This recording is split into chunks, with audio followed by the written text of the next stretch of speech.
Pokemon. Here we go, safari time. Looking for Scyther and Pinsir. Yeah. I can catch all the Pokemon I want?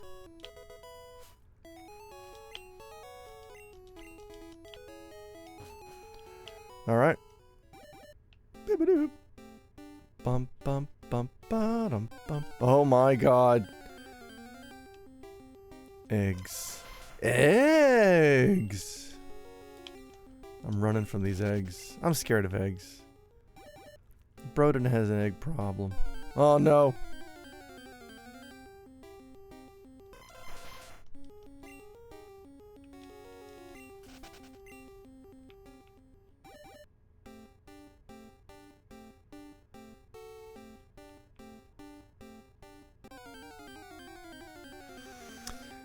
Oh yeah, and the search for Kangaskhan is still on, isn't it? I think. Oh, no, god damn it. Didn't mean to throw a bubble. It is on like Kangaskhan. You played that Kangaskhan Bonanza? It's pretty good. Eggs! I've had it up to here.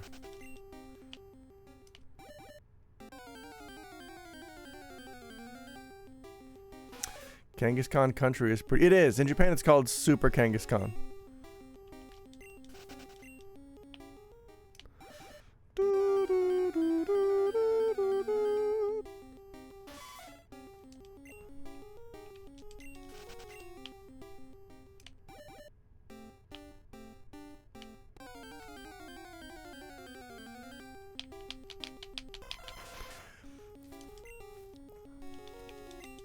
Was I not grinding here last time? I know I was grinding in the other area for Kangaskhan.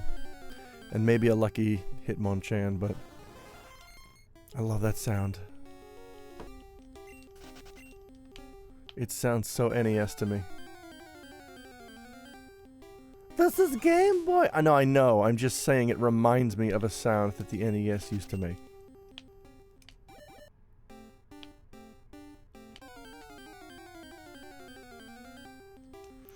Venonat.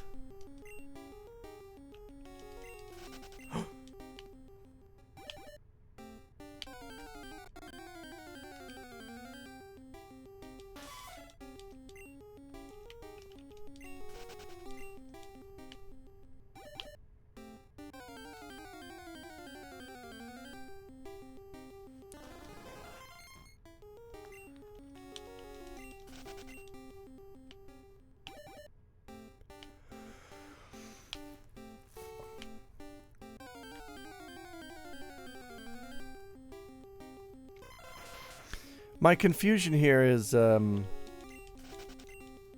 did they move Scyther and Pinsir in Polished Blue, or did they just add them both to the same area? Because I've not encountered either so far, but also they only have a 4% rate. So now I'm like, did they just drop them each down to 2% and throw them in the same area? Maybe they did move them because in the other areas they only have a 1%. I don't know. All right, fuck it. Let's. I wish there was a guide for Polished Blue. There's not. There's the one page on the ROM hacking site where it's hosted that tells you what it is and does, but there's no specifics about where certain Pokemon have been moved, unless I missed something. I'm gonna go look at the site again. Because I'm just using a generic Gen 1 Game Boy walkthrough, and I don't think I can just rely on every area to have red and blue monsters in it. So let's very quickly pull this up. I'm sure there is a README that came with the file. Here it is. Okay, I'm gonna review this. This will have the answers that I crave.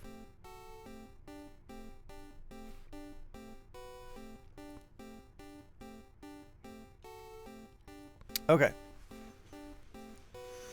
All routes were edited carefully to include both version exclusives. Any duplicate blue Pokemon that were harder to find in a given route are now replaced with the respective red Pokemon. If there were 3 or more duplicate blue Pokemon, they are alternatively replaced between the blue and red Pokemon. What? This hack is based on blue, so the red exclusives will generally be rarer. Okay. All 3 starters have been added behind Pallet Town with a 10% rarity each and appear at level 5, along with lower leveled Pidgey and Rattata and Eevee if you're lucky. Trait evolutions have been replaced with level evolution. Okay. Celadon. Okay. They've been moved to the Celadon Game Corner. Celadon Game Corner prizes and values have been revamped. All Pokemon redeemed are at level 5. Abra, Pinsir, Dratini, Scyther, Porygon, Mew.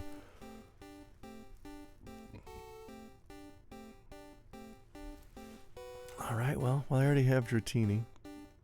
So really, this is where I need to get Pinsir, Scyther, Porygon, and Mew. Oh boy. We're gonna have to go gamble. Alright. Well then let's go focus on Kangaskhan and Hitmonlee. Or Hitmonchan. You, the punchy. Oh my, hi Matt Mitchell, hi Pimento, hi Baxter Crook. These egg sprites are so much bigger than they'll ever be again. Egg spirits? We do crave answers. I gotta gotcha them all. I've never done the, no, I must have done it before, because I got all 151 on the Game Boy, and you do have to do it to get, Porygon?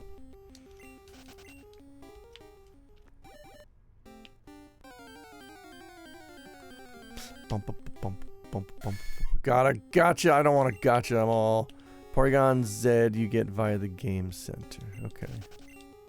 So I must have stuck with it long enough to at least do that in high school.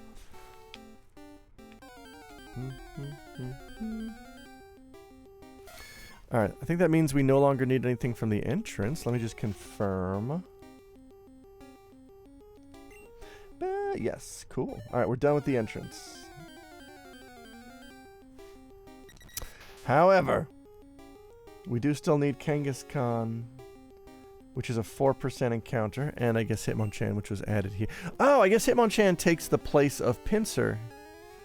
Oh, that's why it's only a 1%. Well, no, that means Hitmonchan would have had a 4% chance of appearing in the entrance, and I think was I grinding there last time? If I recall correctly, Porygon isn't great, but I think you can learn a ton of TMs or something. I think that's its shtick. It's a utility player. Yeah, I just need it for the count. Never gonna use a Porygon. Duodenum.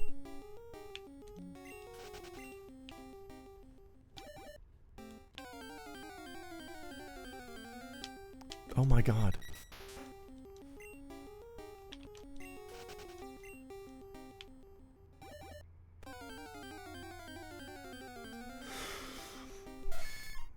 There's a decent amount of cool looking lame Poke. Yeah, that's kind of what I gather looking at modern generation. Like there's over 1,000 Pokemon now, right? But I don't know. Like, the original appeal of Pokemon was already kind of stretching itself thin when I was a kid. Like, 151. I mean, Suikoden had 108 characters, and even then, maybe a couple of dozen were useful in battle. And the rest were just, you know, they were cool. They hung around your, Mogambo, hi, Dunkachino. They hung around your headquarters. Oh, Pokemon should do a Suikoden. What's that? Hi, Steely Pat. TMs and epilepsy. Oh, hang on. Neo Antoine has redeemed something incredibly important. It's a message I need to get out to all of the people. Yeah, I want Pokemon at my castle. I also want to do this. I mean, it's not that I want to do it, it's that I have to do it. You know, it's been ordered. Thank you, Pokemon. Where's the thing?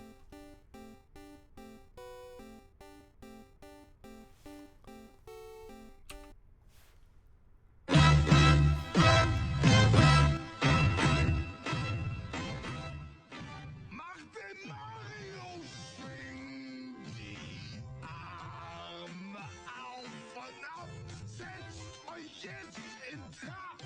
Super Mario, ein Schritt vor und noch einmal. Hey, tanzt den Mario, meine Freunde, ja.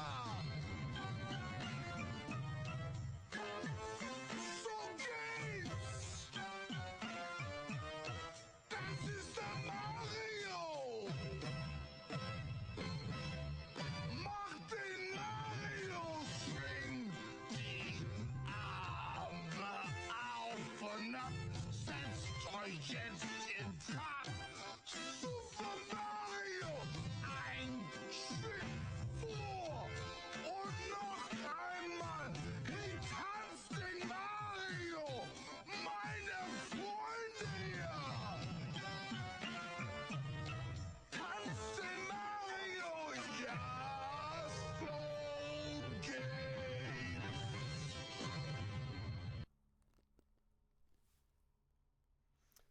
Oh, hi. No! No, that's... Sorry, that's a little bonus deafness at the end there. What a time to come in and what a time to be alive. Hello, Dale Bastion. Welcome to the world of pocket monsters. I am known as Professor Oak, but you can call me Doug Quattro. My coffee! I had no headphones on, but could still hear it. Yay! We're grinding for a Kangaskhan is what we're doing here. We need it. We need all 151. Yeah, I would have to play a Pokemon Water Margin. Man, Mitchell's got bananas! Ooh, sextuple bananas. Back to the Sapphic Zone. Nothing but neat arenas as far as the eye can see. I have no headphones, but I must hear. Neato ran. I need to ran. Dink Yui. Love that sound. I always enjoy a good Mockton Mario. It's Goot. Thank you. Come on, Kangas.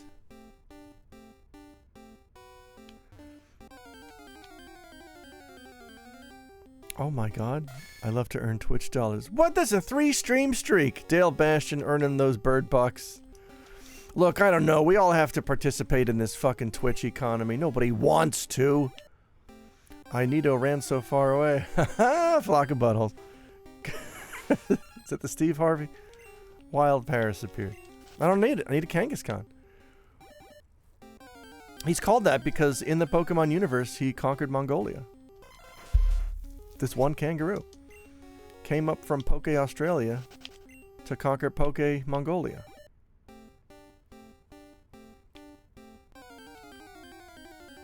My buddy Brad and I used to skip school in high school and go to Mongolian buffet. Shao Kangaskhan, perfect. Flock of Wingulls. Yeah, that's a Pokemon. Have you found the secret house and whatnot? Oh, right. I found the secret house, but my inventory was full, so I didn't get whatever item was there. I gotta go back. I think. I also gotta find the guy because I have his gold teeth. Alright. Well, hang on. How am I doing here? No, we're gonna finish out these steps. Wild Nito ran. Some random dude's stanky ass teeth just sitting at the bottom. Yeah, right. At least put him in a Ziploc or something. Put him in a plastic bag and cinch it up. You know, tie it up.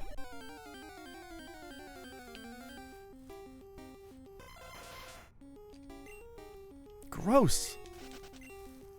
Ugh.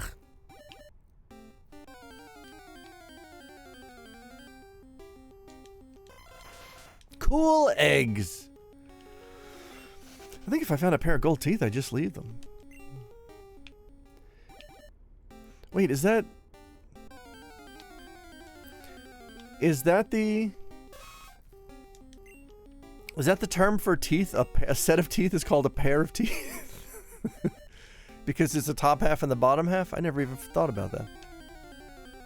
I would have said a set of teeth. You say pair of dentures? Huh. Kangas! That's interesting. Yeah, that's interesting. Stay in the ball. I said stay in the ball. I said stay in the ball. Why won't you stay in the ball?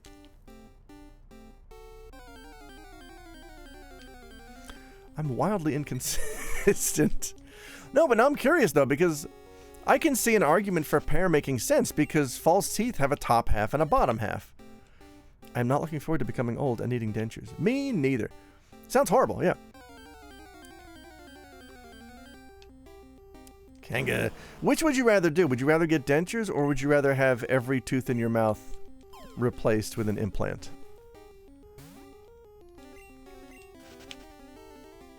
My teeth are wrecked, so I'll probably need them soon. Rip. No. Replaced, yeah.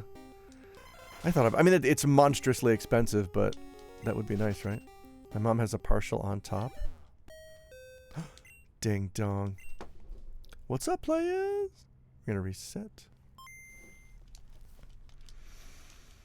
Yeah, I mean, I used to teach some folks back when I was a young teacher. I'd never seen a partial before, and during one lesson, a guy, like in his 30s, just like took out the partial in the upper row of his teeth, and I'm like, what the fuck did you just do? Dental stuff is obscenely prohibitively. It's the worst.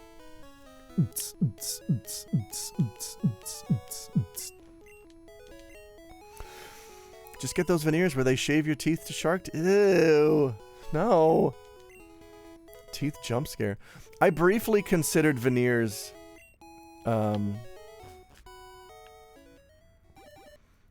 Because I want more work. And my teeth are not great, so I don't look great on camera.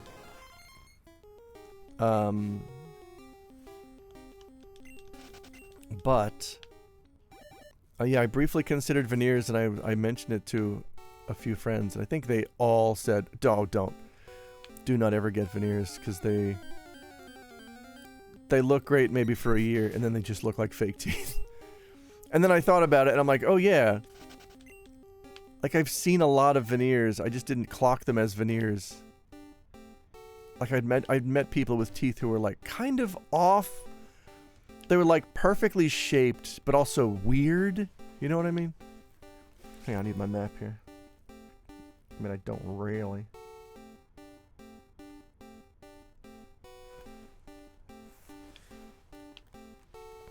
Chiclet teeth. Michael Chiklis teeth. The Thing's rock teeth. And you have to go to the same dentist basically all your life. Oh, that sucks. My bottom teeth look... Hi, Dapper Sphinx. My bottom teeth look like a vandalized graveyard that was Frankie Boyle. Basically everyone in Hollywood. Yeah, but in Hollywood, you know, you can afford to get your veneers touched up, I guess, right? So they always look good. Which way am I going? Oh.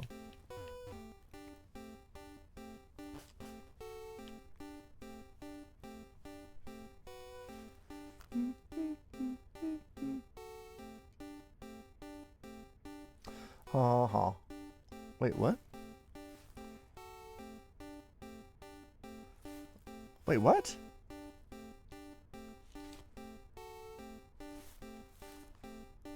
Oh.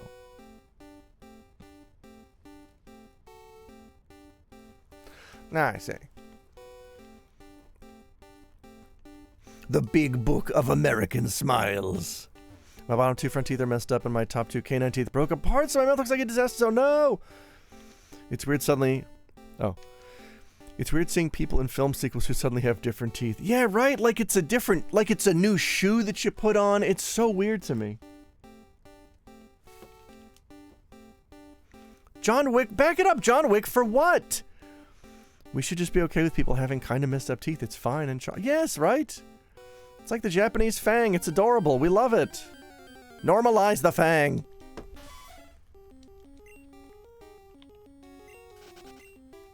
Embrace imperfection. Yes!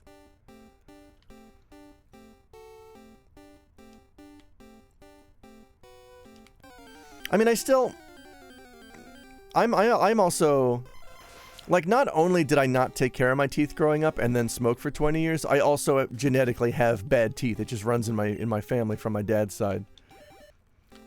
And even though I started taking better care of my teeth when I got, when I got a job again 18, 19 years ago and I got health insurance again, and I'm like, oh right, I should be on top of this. I've been taking care of my teeth ever since, and I quit smoking 3.5 years ago. But like, because of my genetics, they still they haven't really bounced back, like I don't know what I gotta do something. Like they're not hideous, they're not super crooked, it's just, I want them to look, oh god, my steps are winding down. You can keep any item you find on the ground here. They invented the look outside pill. The what? Remember when Superintendent Chompers came back? Yes. Japanese made a pill that can apparently regrow teeth, but there's still probably a decent amount of work to be done with that, like regulating the growth. Ooh. Wait, hang on. I saw Slap Chop. John Wick here for Slap Chop. Oh, great. I am glad I scrolled up for that. What a bunch of inscrutable geniuses.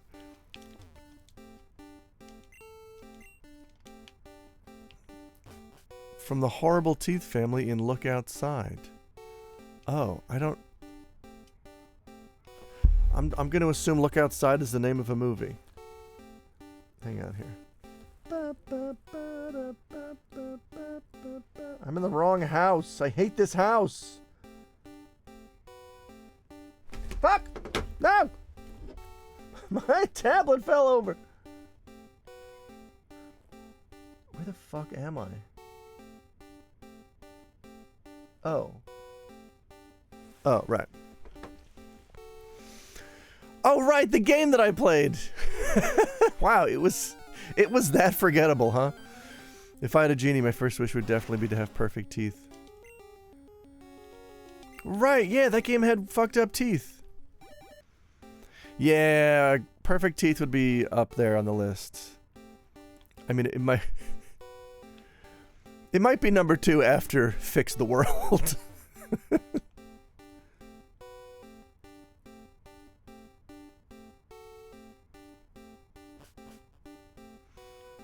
You love Look Outside? I didn't finish it. Yeah, I don't know. I think I dropped it because I just kind of got lost and didn't know where to go, and I was losing interest. All right. Bum, bum, bum, bum, bum. How many steps we got here? 175. We're good. Give me this. TM32. I'm going to add it to my list of TMs.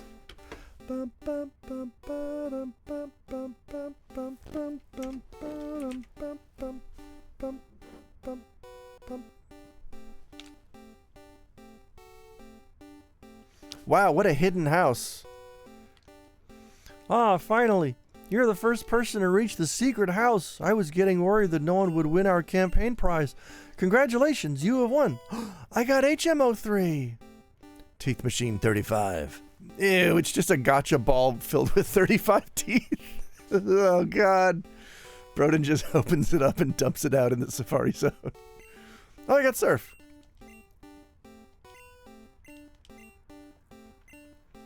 Sounded like the first MST3K hosts. Oh, my God. You can't pull Joel Hodgson? Yes, Joel. Wow. All right. I mean, yeah, I can't assume that everyone else is a 42-year-old weirdo. The genie gave me a solid titanium chomper. Oh no, a single tooth. And to think, you almost stopped playing before you made it to the secret house. That was worth it. All right.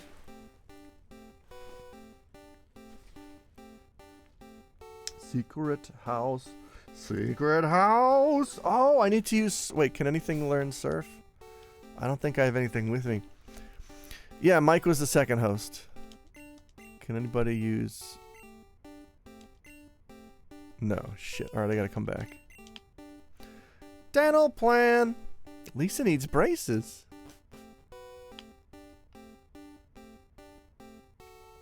Dental plan.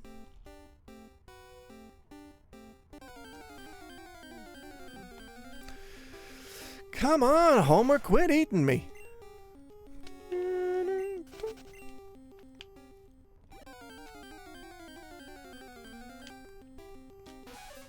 No more Nidoran. No more Nidoran. No more Nidorans in the vending machine, please. Or Rhyhorns. I know that's a tooth, but it looks like an eye, and it looks like another monster is just wearing a Rhyhorn costume. That's how I interpret that.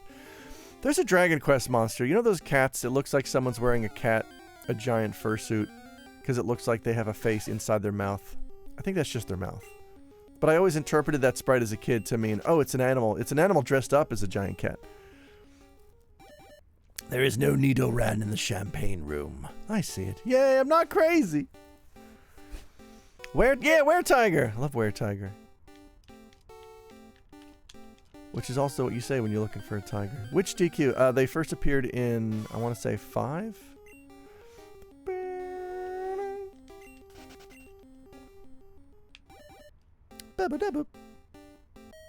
Ding dong! Bum bum. I did get a good haul. I got HMO3. I love when you see sprites wrong. Oh yeah! Mogamba. That was, I talked about that in my very first YouTube video, about how your brain can misinterpret sprites, but it's fun. And how everybody misinterpreted Emperor Gestalt in FF6 as a little dog, to the point where in FF14, they just made a little dog that looks like that. And dressed him up like the Emperor. Because that was just so many people's memory of FF6 was, oh yeah, the Emperor looked like a dog.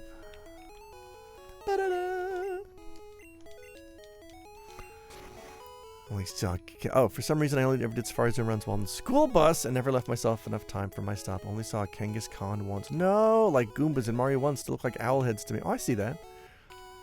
Sprite in Discord. Yeah, that's the one. Is that a face?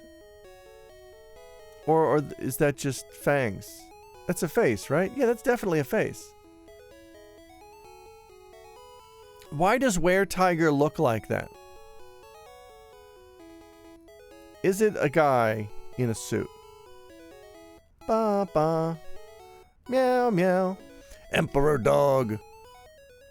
Boop boop boop boop. A Were-Tiger, I get it. Alright, we need to teach Surf to something. Ba ba ba ba. Bluebirdy blop bleep ba doop. I think you're onto something. Surf is oh, it's really good in battle too. Oh, I know who's getting Surf. No, I don't. Oh god. I mean, yeah, I probably do. I mean, it's probably gonna be my man Magikarp. Oh, for fuck's sake, fine, release. Alright, this is 3? 1, 2, 3, 4, 5, 6, 7. There's 7. I accidentally caught a Doduo. 7. We're gonna release this Doduo. Wait. No, it's probably a higher level than my other one. Alright, I need to add to my notes that we have 7 pocket monsters in box 3.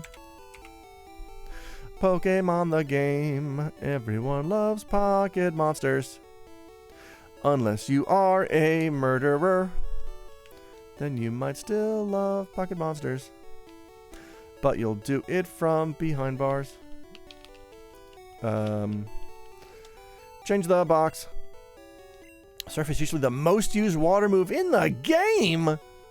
Good gravy. Alright, box 2. Boring. Deposit Amon. Mind freak. Lester. Lester, take a break, buddy. Tailing all the beasts that I own. Fuck. Oh, wait a minute. 1, 2, 3, 4, 5, 6, 7, 8, 9. Yeah, there's 9. No. Well, there's 9 now. Fuck it. What was my... What's my Magikarp's name? What the hell is Magikarp's name? I want to know Magikarp's name.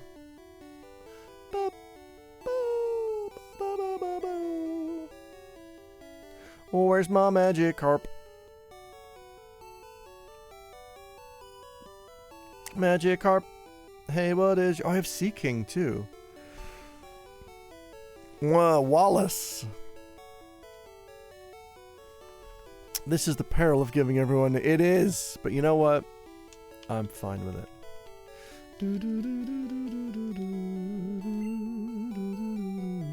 Tallying all the beasts... Oh. Time for box 1. Give me Wallace. Zooks! Biffo. Biffo. Is Sea King better than Gyarados? I can't imagine. I'd like my Gyarados to have Surf. Where the fuck? Oh, there's Wallace. Let me just count here. No, rare, right one. 2.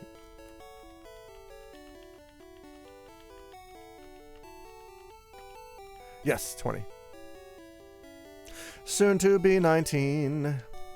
Get out here, Wallace.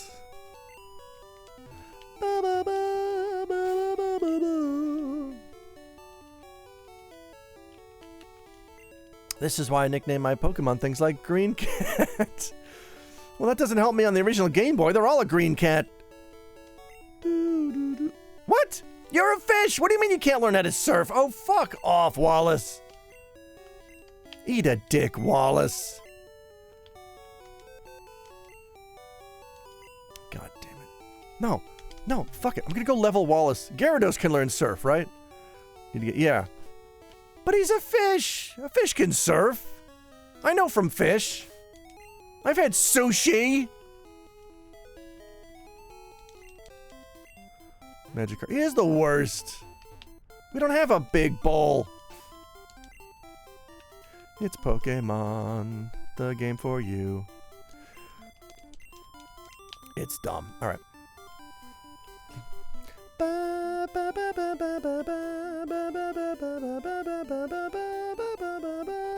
Oh my god. Combat.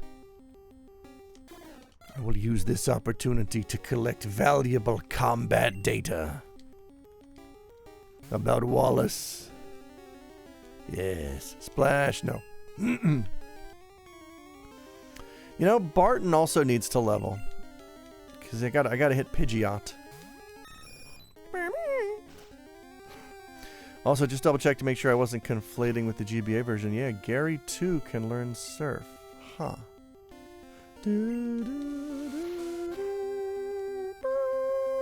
Hey, quick attack.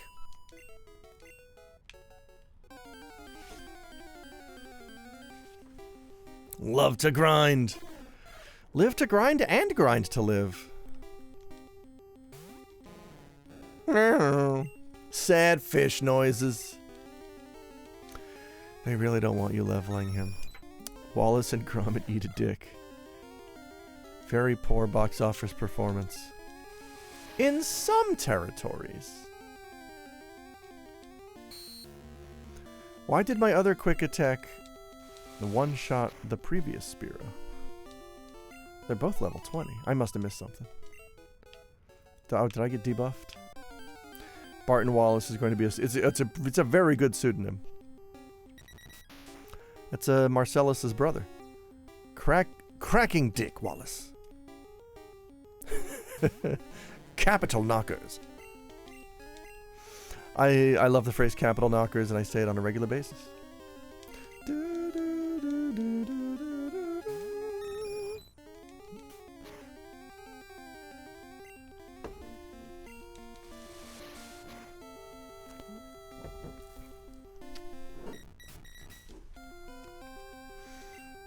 Or look, I don't know. I don't know which is which. I've never seen a Wallace and Gromit.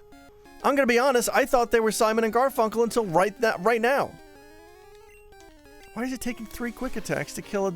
Oh, because you're stronger. Wow, a single level. Writing on my hand, Wallace equals man, Gromit equals dog. Hi, Firo. Oh, God. He must fight there or something. Wallace and Gromit is great. I would enjoy a Wallace and Gromit, apparently. All right. Time for Tidus. Time for Tidar. Don't leer at my Jolteon, you fucking creep. Jesus. They're fun too. Okay. I know. I'm aware of them. I have just never seen a Wallace and Gromit. God. Conflict. Oh, it's gross. Get it away. Oh, beat up. Beat it up. Eat up, Martha. Great entry point to Shaun the Sheep fandom. Huh. Yeah, right. He is ready to shock the world because... Uh-oh. He is the shock master.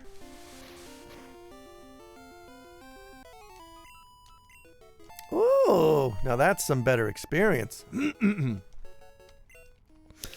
When does Magikarp evolve into Gyarados?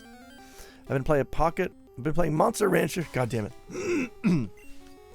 Monster Rancher 2 Deluxe, and just taking horse names from Gallop Racer games. There are some good names like Evil Groove, Free Liquor, Solid Media, and Naive Expert. 30. Okay, 20s. That's much better. Oh God. 20 I can manage. 30 is out of the question. Whenever he goddamn... I mean, he is a giant fish.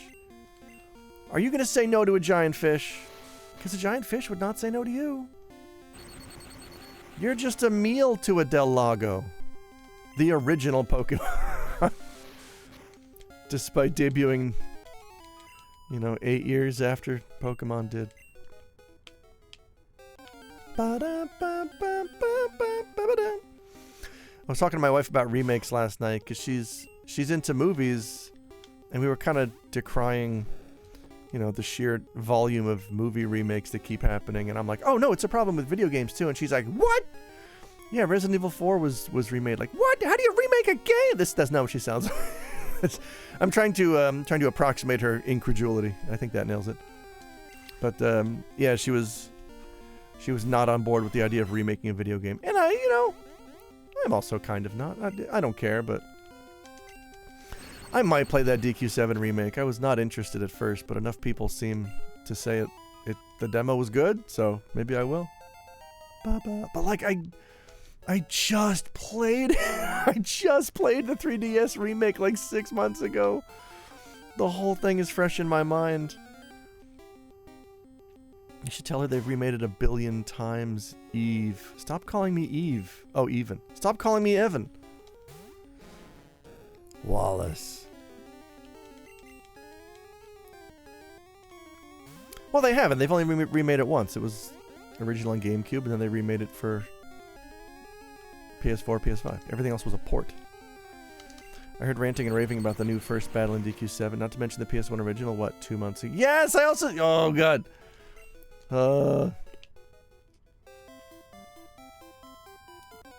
I'm playing the Paper Mario 2 remake, and it is good, but I've never played the original. Really? See, that's the thing about the Super Mario RPG remake was... I've mentioned this before, but it was such a one-to-one remake, and it was well done. Like, visually, it looked great. It played great. But it was such a one-to-one remake that I forgot I played it.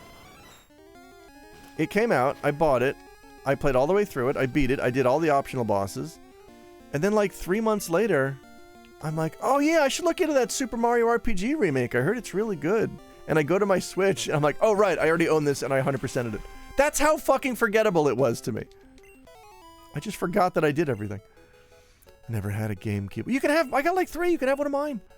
We talking about that Paper Mario? Yes! That was an early Photoshop that Ray and I shared in like the early 2000s was, I think he just Photoshopped Paper Mario meeting the Pope. I wanted the orange GameCube. The Spice Cube! I think I have 2 of those. I'm not... I may have 4 GameCubes. You have to understand, GameCubes were basically worthless. Maybe they still are. I went to a used game store a couple years ago that had... The far wall was, I kid you not, it was just stacked to the ceiling with GameCubes. From one end of the wall all the way to the other end, from the floor to the ceiling, it was just a wall, a literal wall of GameCubes for like 100 yen each, because who needs a GameCube anymore? Everyone has a Wii that can play GameCube games now, because the Wii fucking exploded. Luigi is the Pope. I wish. Ooh, platinum. Well, brought a lot of newbies in. You could form an... Yeah, you could form a super cube. You could link them all together. Remember the news story that Saddam Hussein was linking PS2s up together to launch missiles? Was that based on... was that based on anything? Or was that just like... That almost sounds like it was a fake news story floated by Sony just to bump up word of mouth for the PlayStation. Just trying to corner the used PS2 mark. I guess. I have the boring black game because it was the one that came with Metroid Prime. Feckin' Jesuits. Yay! I remember the news saying the PS2 was just powerful enough to power ICBMs, but I don't think they actually used it. Oh, he was having fun. The emotion engine specifically. What does that mean, though? What do you mean, power ICBMs? Like, as a navigational system? I don't understand. How were we firing them before? Blast processing? Yeah, like, I still don't know what that means. What does that mean? You hook it up to an ICBM, and then you pick up a DualShock 2, and you just direct it to your target? Like, what does it fucking do? Not sure I want an emotional engine driving... No! That engine is too emotional! I'm not emotional! This isn't your dad's home console. Before we would have to run a string line for them to run along. Yes! Hi, Centerpiece! Yeah, I think I'm done with retro achievements. It's... Unless there's a drastic change in how the site operates. But the rubber... Well, we were using... Oh, right, yeah, we were using Famicom disk systems, and then the rubber bands broke. You used to need a Sega CD and a 32X for a single cruise missile. It's true. More like regretro achievements. Steely Pat. Some of it was fun. Most of it was arbitrary horse apples. It's too bad. Yeah, it is it's a great concept. It's just... I don't think it should be trusted to be sort of run by Nerd Committee. And like, you know... I appreciate all the well-meaning rules that Retro Achievements has. Why not consider enforcing them? You know? Why not, some of it was that... Yeah, some of it was... a lot of it was the Ancient Temple Achievement in FF7 High Bubble Roxy. Yeah, it's... I mean, it's not just elitists. It's... Much like video games themselves, a good concept ruined by the people who like it. Yes! I gotta go heal. Iraq scores hordes of PS2s at US gamers' expense. Wow, it's happening again. It's like data centers taking all the GPUs. Oh yeah, Xenogears. Yeah, Baxter. Those were by the same guy. FF7 and... A user named Ben Ghazi. What a cool site. We need an international board of impartial achievement experts. No, but like... I don't know. We need to agree on the definition of what a normal achievement should look like and what a bonus achievement should look like, because there are too many. And it was mostly that dude. It was mostly FF7 Xenogears, who is making fucking bonkers ass bonus achievement difficulty achievements and putting them in the normal set. And I'm like, this isn't fun. Like, it's not challenging. It's just a fucking pain in the ass. It's challenging in the sense that, like, walking a million steps is challenging. Yeah, like, I can do it. Why would I? Hi, Centerpiece. I'm glad. I'm not funny. I'm just angry. The FF8 set is basically just a whole set of that Ancient Temple achievement. Oh my god. What a fucking... Deldo! This seems kind of like what happened to romhacking.net. For this achievement, you need to first inject yourself with the included syringe. Ugh. Yeah. It sucks, because it is a good idea. I like the idea of retro achievements. I just... You know, get on the same page. Let's get the site on the same page.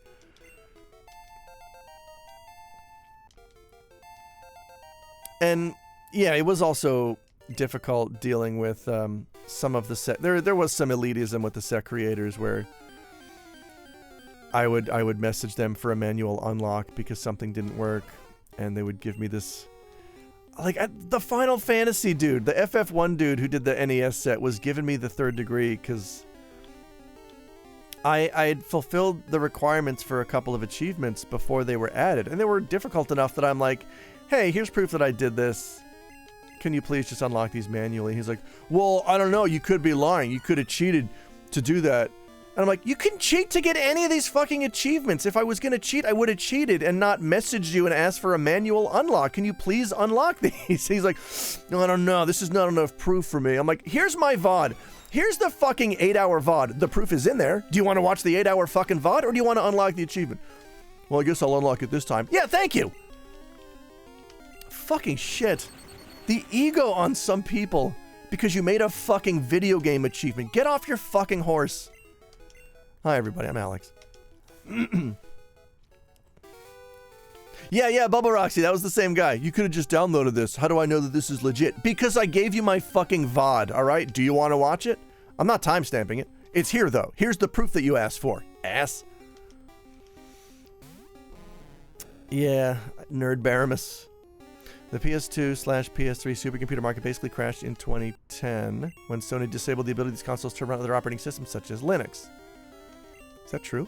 The cheap supercomputer effort had already begun shifting to the use of conventional PCs using high-performance graphics cards for parallel computing, and this continues to yeah. So there was a time when video game consoles were, I guess, powerful and versatile enough to be used for other things.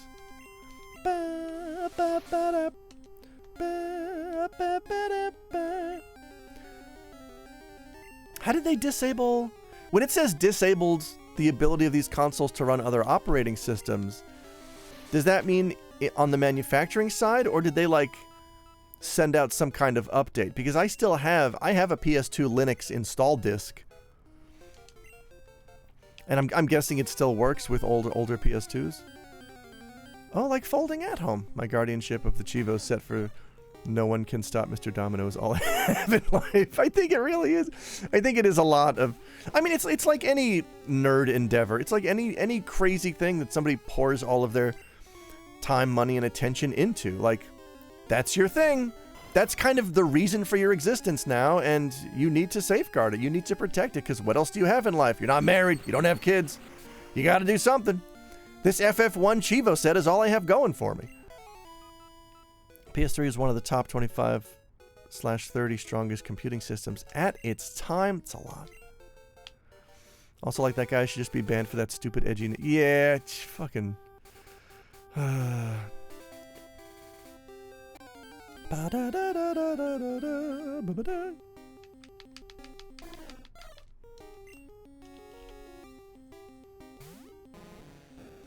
That Chivo said is his child. I think that is how a lot of them are treated. It's very silly to me.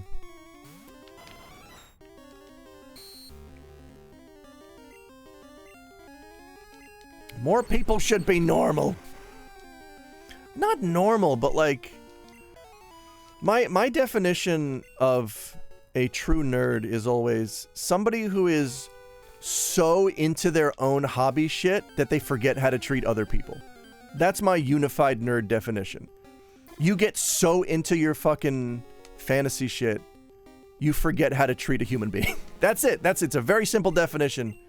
And that's a lot of the retro achievements set creators. Yeah, perspective helps. Nerd hobbies are fine, but you gotta do them with love. Yeah, exactly.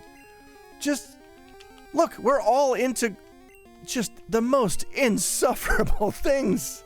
I'm playing Pocket Monsters, and I'm having fun doing it.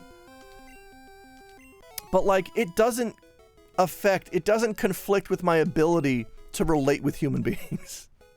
Nor should it. It is possible to enjoy a hobby to an intense degree, but also remember how you're supposed to act in front of a fucking person. You need to do both. Speaking of horrible retro achievements, I just got the final achievement for the Earthbound Rare. Oh my god, I was doing that for a while, and I got very fed up with that. About 6 issues of Nintendo Power today. Hey, breaking off a half dozen. My friend got the speedrun record on Babe for PS2. It's dumb in and of itself. My friend, meanwhile, is the biggest speed. Oh yeah, I didn't realize that was your friend. I read that article. I had no idea that you knew that person. Unless I missed that. Was that in the article? I will be the official inspector of Chivo sets. Do it! Mogambo, here's your badge. And your gun. Give me the gun back. Give it back. Mogambo? Let you pull some of that FF7 temple shit. You're out, bucko. We are both Sydney fuck. Oh, okay. Are they ever gonna make Babe 3 Pig Down Under? Sony made a firmware update to remove the ability for PS3 to download. Oh, wow. So they did actually patch it out of the PS3 firmware. I take it PS2... Yeah, PS2 didn't really have like a dedicated delivery system like that, so I guess they just had to do it from the manufacturing side. Javier is a prized friend, yes. Nice. Linux erasure. First they came for Temple OS. Apparently the US Air Force had a cluster of 1,700 PS3s that they could no longer use. That's hilarious. Well, I'm sure 1,700 servicemen went home with PS3s, certainly. Miller's Babe 3 project became Fury Road. Oh, if only. I'd like to report a Chivo for starting the game to the inspector. Javier is also a prolific... What? What kind of podcast? I hope it's Babe-related. Babe-centric content. Rip Terry. Terry! It's the Rising Tackle. Mostly recaps of The Bachelor. All right.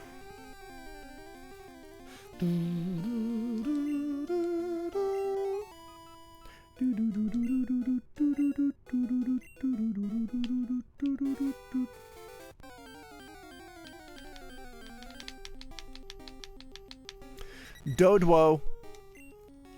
We're getting there, I swear to God. I'm getting this fish up to 20 before the day is out, or my name isn't Phineas Q. Butterfat.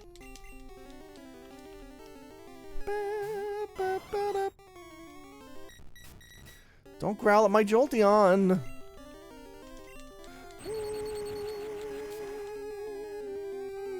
Is Babe 2 actually good? I hear Jesse Thorne loves it, but it just sounds like it. Yeah, it does seem like that's a go-to Jesse Thorne reference. Fish strength.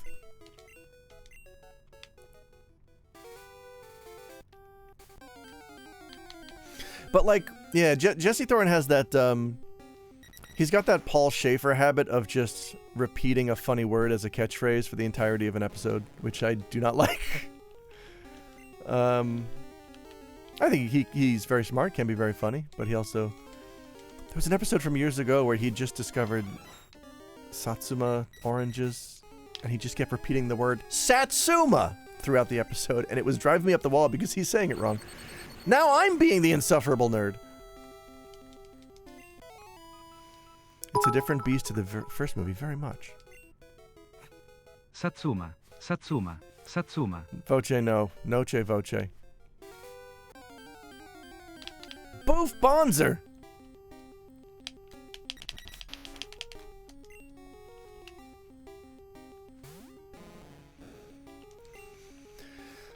I am Satsuma. No, that's the game.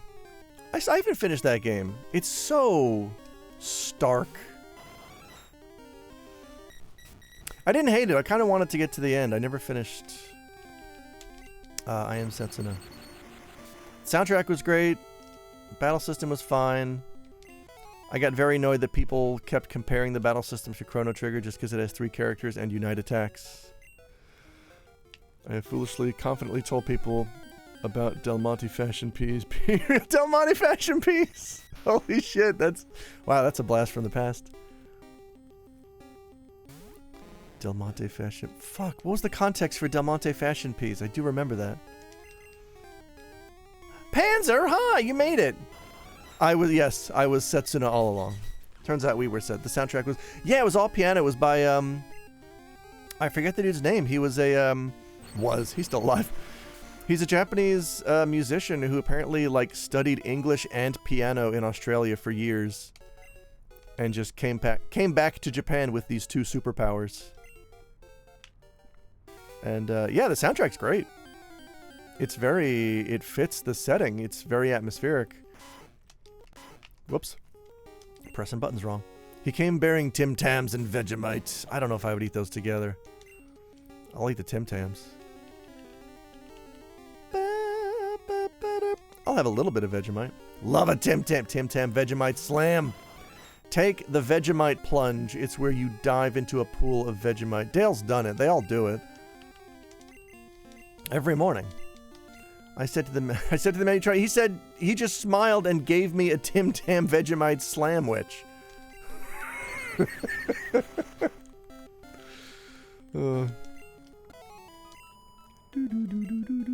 Yay! My fish got stronger. My fish got muscles. Because I come from the land of plenty. It's a great song. This song rules. That dude also on Comedy Bang Bang at one point. I watched 1,000 Clowns recently because Just Darn It is good, but it didn't hit because I am not in entertainment. What is 1,000 Clowns? Apparently Del Monte Fashion Peas was just an idea Jordan came up with in one of the first episodes and fixated on it. Asked the audience to create things around it. No clowns at all! G'day, mate. Would you like to hear my didgeridoo concerto and watch some Bluey? Wow, that's... I hope that's accurate. Apparently, same episode as Chip Dipson and Dip Dobson. Get out of the chat, Dad.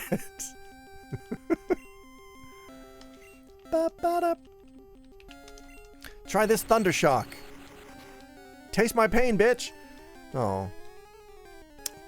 Going down to Bunnings for a sausage sizzle. Ooh.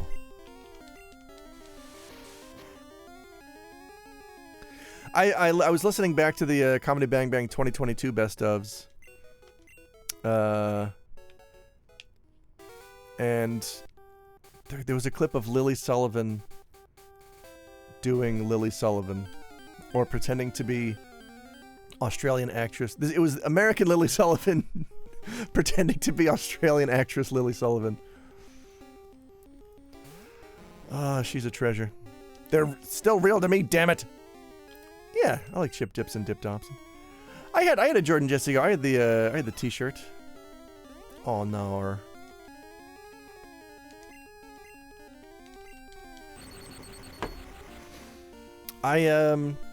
Yeah, like back in the day, it was, I mean, back when podcasts were young, all I had was Jordan Jesse Go, Comedy and Everything Else, which was Todd Glass's original show with fucking Jimmy Dore, who went off the fucking deep end, who went crazy left, like super conspiracy wacko nutjob left.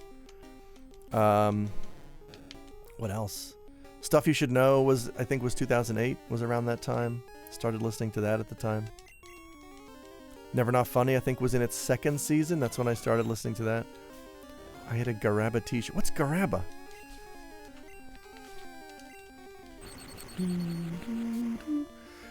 And I was so hungry for podcasts, I even listened to the Adam Carolla show, believe it or not, because he had on a lot of comedians that I liked. And, like, he wasn't over-the-top right-wing wacko at the time. He was just kind of like, I'm a guy. You ever take a shit like me, and it makes you tired for the rest of the day? It's like that. That's his brand of humor. And that's what his part of the show was. But the half of the show where his guests were talking was really funny. Like, that's where I discovered Dana Gould. And Gex! A JJ Go thing. But yeah, then, after more podcasts hit the scene, I started to realize, oh, this guy kind of fucking sucks.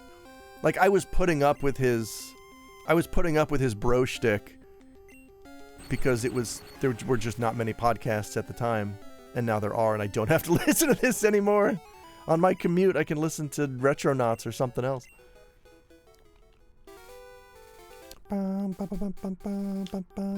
Hey! Dana Gould's pod. Oh yeah, that's one I've been meaning to listen to.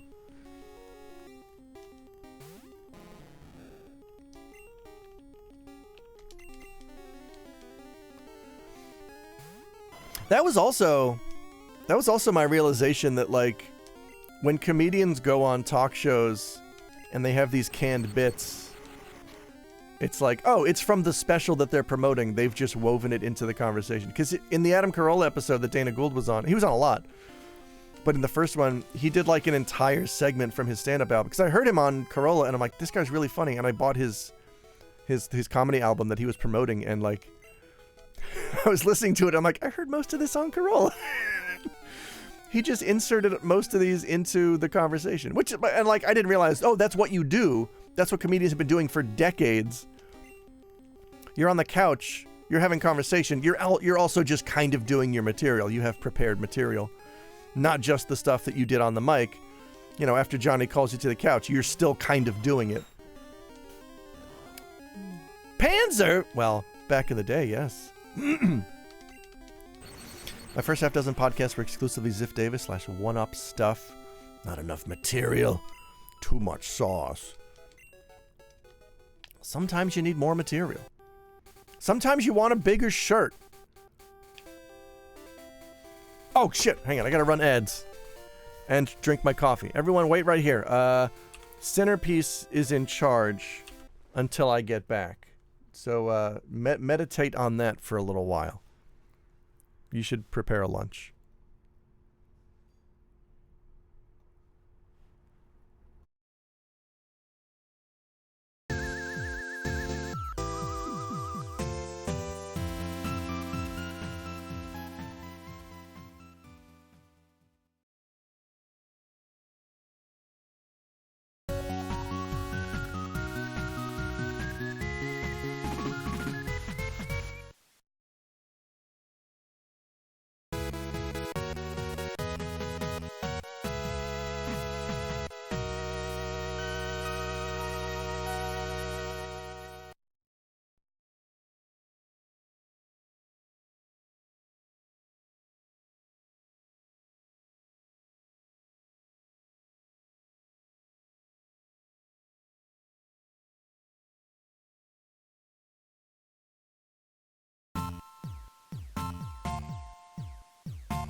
Hi, testing. Hello.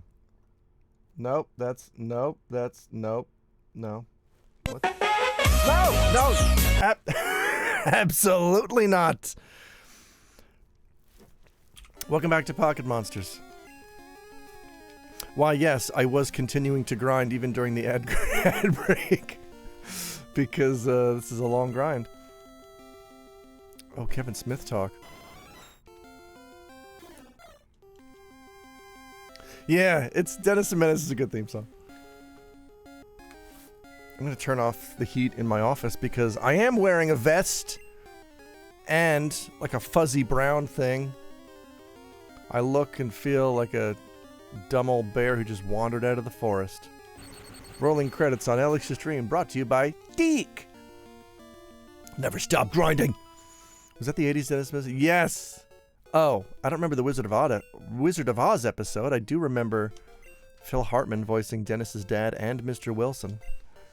Dennis, did you hide my medicine again, Dennis? Of course, I can hear all the LA kids frothing over it in my mind, but it paid off multiple times. I don't even know what we're talking about. Kevin Smith? I love the vest. The vest is super warm. That was one of the things my dad always swore by in the winter was, as long as you got a vest on, you're fine.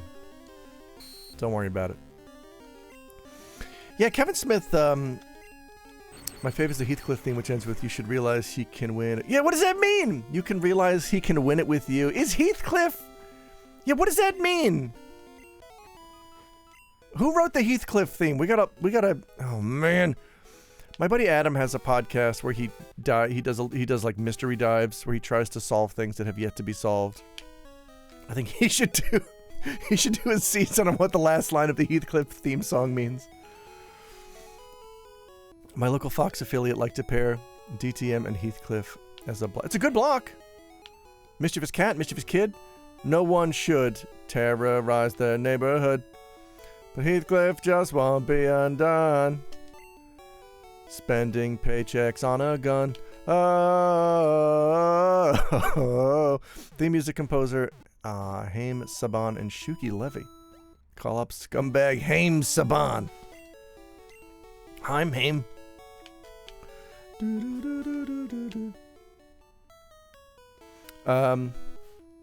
Yeah, Kevin Smith discourse.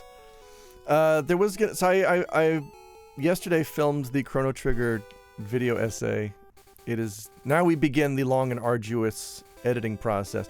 There was the essay was cut in half. It was twice as long as it's going to be because I had an entire section about video games and film, and but it had nothing to do with Chrono Trigger. So I think it might just become its own essay at some point. But there was a bit about Kevin Smith, about how Kevin Smith and to a degree Quentin Tarantino were products of like the video store. The fact that you could rent movies, people's worlds exploded with film. Like you could now see all these films you never could before. And it created so many super nerds. And I'm like, I think that happened with games too. I think that when emulation hit the scene, gaming had the same thing going on, where suddenly everybody's playing these wild Japanese games they can't read, and this game that only came out, Terranigma, it's in English. How come we never got it? People got to do that. Finally, I can hear a person's thoughts on Chrono Trigger. Steely Pad. It's oh boy. I know you're just being a little shit, but the point of the video is, it's time to let Chrono Trigger go. It's great. The game's great. It's Chrono Trigger. Go play it. It's fun. But also shut the fuck up about it. Like, we're good. You know it's with love. Do I? Yeah, I guess. When Spin Doctors 2 Princes came out, I was hyped for it because it kind of reminded me of the Heathcliff theme, which was my jam. Holy shit, I'm screen capping that quote right the fuck now. Oh boy. Holy shit, that's great. Chrono Trigger fans are kind of insufferable. Go no Trigger. No Mo Trigger. I also may not be, like, I've already filmed it. I may not be done writing it. I may have to write and record ADR for in-between segments because has Terramate ever been available? What? Yeah, of course. That's like... Yeah, Matt Mitchell, that's European Nerds' entire thing, is they're super proud of having Terranigma in English. It's a huge point of European cultural pride, is they got Terranigma and America didn't. They love it. They love to point it out. Also in Spanish, German, French, Latin, Pig Latin, Romanian, Chinese simplified. We could be insufferable at birth, but well, that's also true. 19! We're almost there. Oh yes, that's right. They got it down under. If you play Terranigma in French, Spanish, or German, Elle has a different name. She's like, Naomi? They put Terranigma in the Louvre. I'm on loan from the Louvre. Pimento has one. We lost millions in the war, but we did get Terranigma. Did you know the Riddler's name is Tedward Nigma? By the way, did you know Europe got Terranigma? What? Back it up! Slow down, centerpiece! Jesus. Dropping knowledge bombs like they're fucking fruit clusters. I don't even know what that means. I think the coffee's kicking in.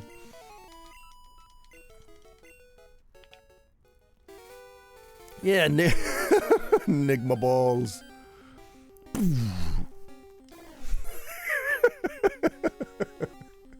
can't believe Steve Jobs died of Nigma. Hey, anyone do this yet? Terranigma, it's pretty... Oh, we're doing it. Oh my god. I'm glad we're all idiots. Rip Steve Jobs balls. The eyeballs! No, that's already what eyeballs are called. What was I saying? Oh yeah, Chrono Trigger. It's great, go play Chrono Trigger, but also stop making games that are trying to copy Chrono Trigger. That's basically the whole video, now you don't have to watch it. Oh, wait, is Double Kick worth it? I loved Radical Dreamers. Terranigma suggests the existence of Aquanigma and Aeronigma. Counterpoint, no it doesn't. It was a very chill experience. What am I getting rid of? Oh.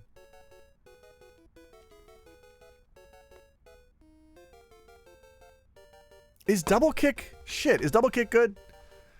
Chrono Trigger, it's great. Play another game after... Yes! Or just like... I don't know, it's... Like, it's a very hard line to walk because I don't want to sound like I'm saying, you know, you shouldn't take inspiration from a thing you like. But, like, it's the way that people are taking inspiration that I take issue with. Like, you're just copying all the superficial shit and not thinking about what made the game great. I need to look up Double Kick. Once you chrono, that's where you go no. What is that supposed to mean? Double Kick, okay. Pokemon. Is Double Kick good? Try new AI mode. Not interested. The point of Double Kick is that it beats the lead mind game. The fuck does that mean?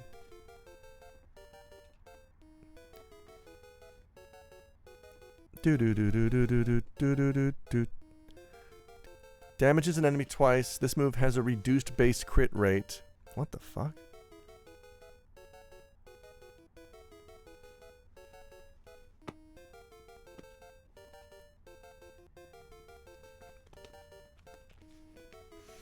Double Kick is 2 30% moves, 30 power. Oh, so it's 60 power. What if I named something in my game, but the future refused to change? I read that the scenario writer didn't want to write Chrono Cross, but he kept being asked about it. I wonder if that's why in Chrono Cross, instead of local boy saves the world, I was like, well, yeah. Yeah, Masato Kato, like, I dug up a bunch of Kato interviews for the video, and he seemed kind of bitter. He didn't even want to do a time travel story to begin with. I think it was like Sakaguchi and Hori came up with a time travel idea and then just told Kato, write this time travel story. And he's like, I'd really rather not, and then did a great job with it.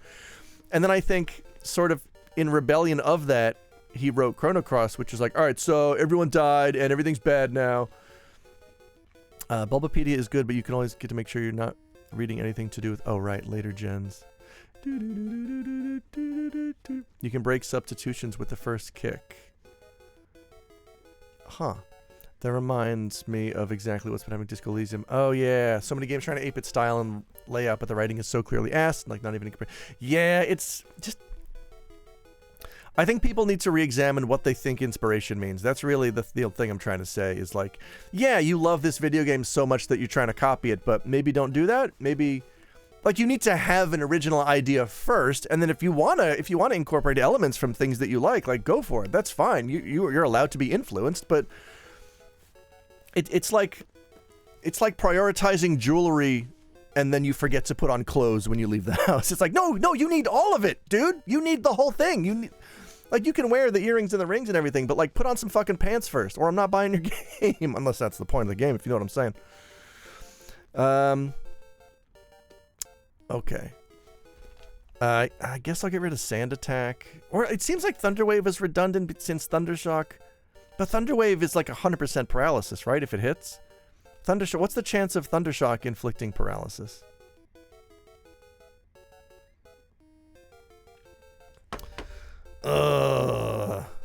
Pivoting my indie RPG to instead be inspired by Earthbound. No! We need more Panzer Dragoon Saga alikes. They know if they say inspired by... Yeah, Centerpiece. That's... There's a paragraph in the video essay that basically opens with, hey, yeah, it's... If you just say you're making a Chrono Trigger inspired game, it's a shortcut to people clicking through to your Kickstarter. But also, maybe think about what that means. Thunderwave does no damage. No, Ghost Ribbon, I know that. What I'm saying is Thunderwave is 100% paralysis if it connects. You get rid of Sand Attack? Okay. No. Hang on. Kickstarter!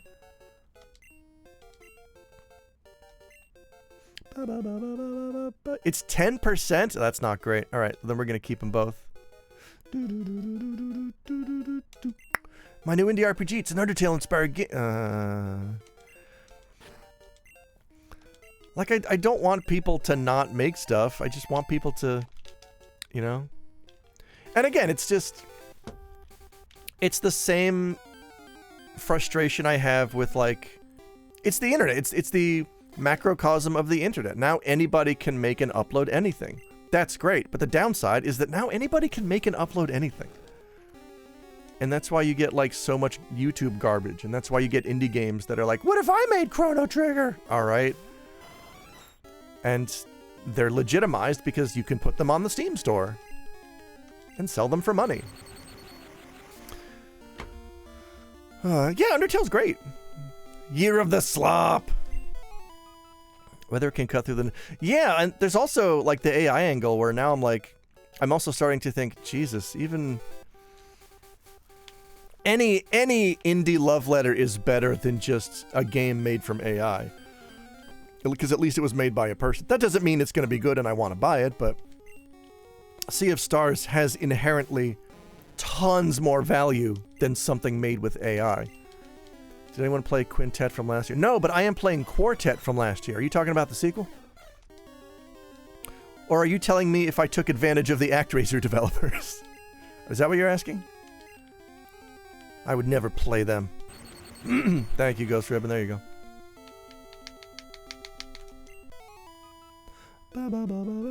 Yeah, Quartet's really good. In fact, Quartet is... so far, it is, I think, the only retro-styled indie RPG that I have enjoyed.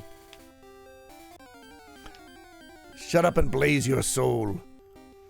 I finished these games before I render a verdict. Like I did when I made that video. I played all the way through Sea of Stars twice. I played all the way through Chained Echoes once. Chained Echoes felt much longer. I think it is. And Quartet, I'm not done with it yet, but I can already tell I think it is the best. Yeah, Ghost Ribbon in my notes I kept writing Dichecos like the pasta instead of Chained Echoes. It's not dyslexia, it's pasta related dyslexia, postlexia. We are almost at Gyarados. Yeah, dyspastia.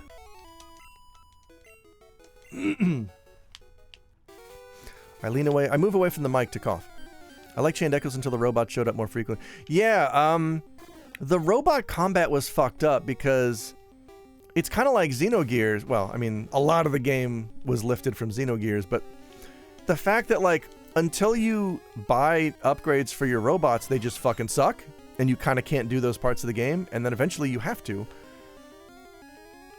And I reached a point where I'm like, am I saved into a corner because I have to do a robot segment and I have no access to shops? And I eventually found a shop and I was able to upgrade my gear, but like, the game, it cribs from Xenogears in some very oddly specific ways. Like, yeah, you gotta upgrade your robot's armor because they don't level or whatever. Gotta mod your bots!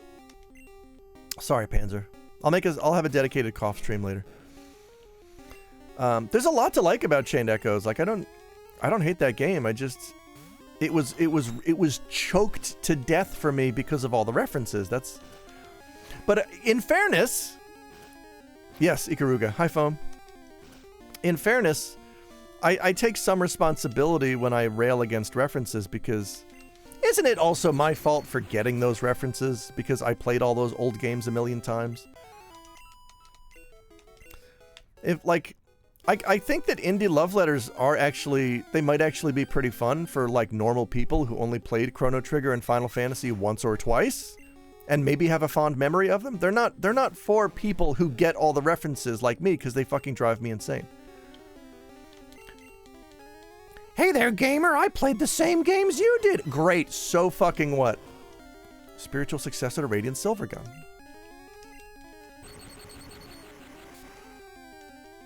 I clapped when I saw... Hearing that in the Rich Evans voice. I clapped when I saw Darth Vader! ATSTs, ATSTs. He's so tall and handsome. I love him. Right, who's under that suit? Greg Proops? What's his name? Marcel Proust. Who's the guy? George Proust? I'm just gonna assume it's Greg Proops. I tu love Dick the birthday boy. Dick the birthday boy. Oh. Yes, Marcellus Wallace. Wow, that's the second Marcellus Wallace reference this stream. Oh, because of the Pokemon. Well, then it doesn't count. Yes, what was in my Magikarp's briefcase? Is it his soul?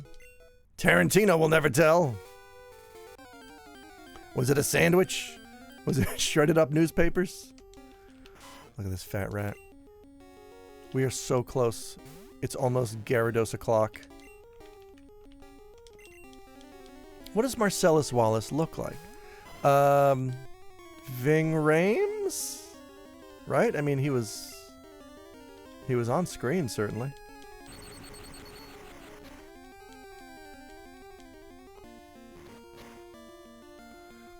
Does he does he look like a fish? Then why are you trying to fuck him like a fish, Brett? Bing Rhames, really more partial to Google Rhames. Yes! My fish is getting big.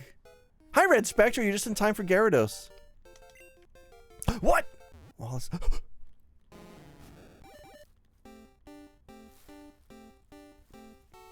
Oh my god! Look at that. Look at that. Oh. I'm Troy McClure. It's Gary. I learned Bite. They grow up so fast.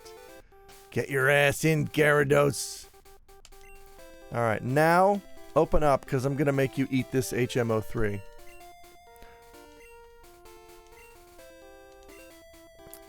Yeah! Look at that goofy icon. The Gen 1 icons are so cheesy. I love it. Dude, see Magikarp evolve into Gyarados and go, hells yeah. I played Pokemon Emerald in class in high school on GB Micro. Paba. What's Paba? Pretty badass. Uh-huh. I assume that's what that means. I kind of like the weird limit. Yeah, it's great.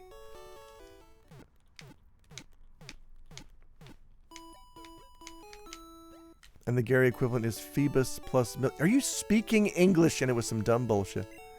Oh, are those Pokemon? Paba. I can't fully understand. Get on your bikes and ride.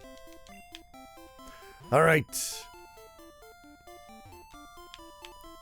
Bum, bum, bum. Right, Articuno, Gyarados, Moltres. This equals the. Please explain PBUH. Like, I just saw yesterday an upgrade of Earthbound with CD quality music, and like, what the fuck? No, that's silly. I don't get that shit. Like, the point. Super Eagle double spread. Ew. Hi, Clefairy. Ba, ba, ba, ba, ba, ba, ba. Hey, now let's save. All right, back to the Safari Zone.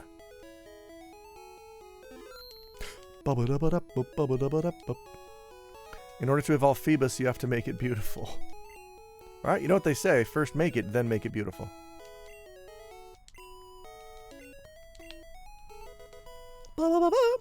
Remaster sprites are always worse. Yeah,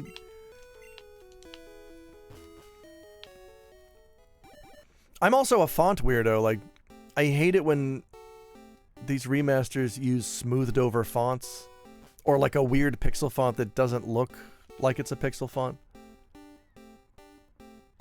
It's very gross. How does one quantify the beauty of a Pokemon? Ooh, is that a poem?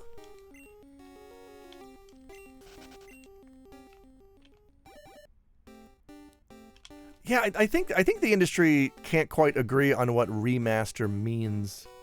You have to feed it the right berries or make it have the right nature or something. You got to give it like a massage. You got to take it to a salt cave.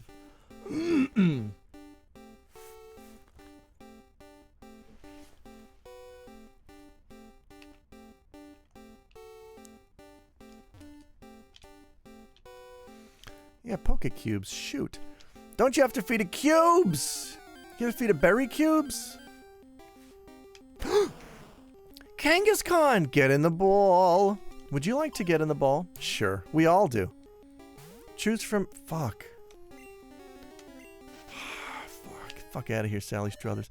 Monster Rancher 2DX is basically the OG game in a wrapper, but they replaced the typeface with a Searat Capey Pro TTF, so it looks smooth. And what the fuck? Why? It's part of the aesthetic. Why do you want to smooth that shit over? It's so weird to me. I take part in a fantasy football kind of deal for games, and there's a lot of hubbub for what constitutes a remake, remaster, partial remake, etc. I just allow it all in my league, because who cares? Yeah. I'm looking for a smooth Magikarp. High Function Fox reminds me of Mega Man Battle Network Legacy Collection and what they did with the fonts. It's a weird thing with fonts. I don't get it. I hate it. I don't like it. Where am I? Ah, I'm here, but where is south? I want to... Oh, wait. No, I'm trying to go back. Yeah, hang on. I do not want to go there. I do want to go here.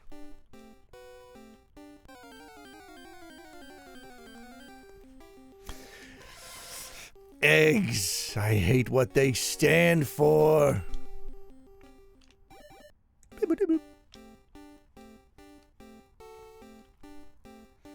Hi, Blue's going great. It's actually... Look, I would have called it Pokemon Purple. It's Polished Blue. It's a ROM hack that combines blue and red into one savory experience. I love the search for the secret house. It's like... It's very hard to miss. Creation and life and fertility, all loathsome. Kefka, is that you? Pokemon Brown, no! The Pokemon Brown note is a myth. Oh, I could have just walked here? I didn't have to learn Surf to do this. Pokemon Sourdough. All right, RBG. Well, it's not... Is it? It's not everything from Green and Yellow, is it? Pokemon Kamike? Pokemon Marble Rye? Give me the Marble Rye, you old bag! Pokemon CKY? Mr. Phone's Wardrobe by Pokemon CKY. Tossing rocks at Pokemon might make them run, but they'll be easier to catch. Using bait will make Pokemon easier to... Where do I get fucking bait? I hiked a lot, but I didn't see any Pokemon. There's nothing even here. I thought there was... Fun fact, this was known as Pokemon Violet for the longest time, and then changed for obvious reasons. Oh, right, because there was... Why not just call it Purple? Don't you just have... Oh, do I? But, like... I want to battle, I want to battle. Using bait will make Pokemon easier to catch. Tossing rocks at Pokemon might make them run, but they'll be easier to catch. That's not true, though. The bait thing. I thought bait... Does bait make them easier to catch? I'm getting conflicting information from the game here, because earlier, didn't the game say that bait makes them harder to catch? Using Pokemon Rage Bait might make Pokemon more frustrating to catch. Bait lowers the chance of catch and chance to run. Oh. So in a roundabout way, it makes them easier to catch, but it... That's stupid. That's a dumb explanation. Alright. Thank you, Professor Dale. The game does not do a great job explaining this shit, really. Hi! Pokemon only read the headline and get angry. Alright, I'm gonna try bait. Have some bait. Mad Max shit going. Ooh, it's eating. While he's eating, I'm gonna throw a Pokeball. Oh god, I missed. How'd I miss? He's just standing there eating. Dude. Sir. That was great. Oh boy. Matt Mitchell. You love to see it. Oops. I fumbled again. Looks like Team Mitchell is blasting off again. I was hopeful. Me too. Well, I'll give it to you if I catch this one. I never fully understood the RBY Safari Zone. Baited, bro. Baited, bro. I did the Cinnabar Island surf glitch to catch them.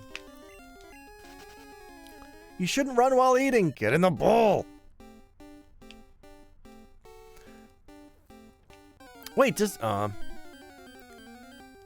rocks are your friend, I think. Are they? They just make them run. I have never thrown a rock and had the Pokemon stick around for more than one turn, which just taught me, oh, rocks are fucking useless. Yeah, bait also seems like a trap. Am I supposed to bait and then throw a rock? That seems really mean. To offer an animal some food and then just throw a rock at it. Rock doubles the chance of running. Yeah. And those fuckers already clipping that. Con Quixote. So, okay. I thought at the beginning of the game, the tiles that have the flowers on them do not have encounters. Is that only for that first route? Because it seems to be different here. I think that is what you are supposed to do, or what they intend. Oh, you're supposed to bait and then rock? I don't know. I mean, like Dale said, none of this shit is explained very well. Paper beats rock. Do I throw paper at them? Am I supposed to throw money at them? Is this Nidorino like a stripper? Bang Bang Bart? They really thought you would be a shithead. They're not wrong! Grass equals battle time. No, phone, I know that. But what I'm talking about specifically is in the first route of the game. There are specific grass tiles, these, that have flowers on them, that do not have battles. I thought that persisted throughout the game, so I was avoiding these tiles if I wanted to battle. I'm finding out in Safari Zone that is not the case. It's only that first route where stepping on tiles with flowers does not carry a battle. Do you see what I'm saying?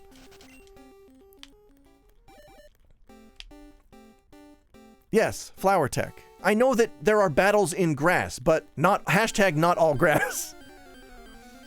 Tiles where the bottom right corner is a flower is a battle free, but the top left corner... So now there's two kinds of flower tiles? What the fuck? I did not know that. Well, now you know, and knowing is half the battle. Hang on. Let's do some research here. Tiles where the bottom right quarter is a flower is battle free. So this one is battle free. This one would be battle. God damn it! You didn't even know about the second type of flower. No! I'm an amateur florist! One day I will be a Pokemaster. I just treat all grass as dangerous. It is!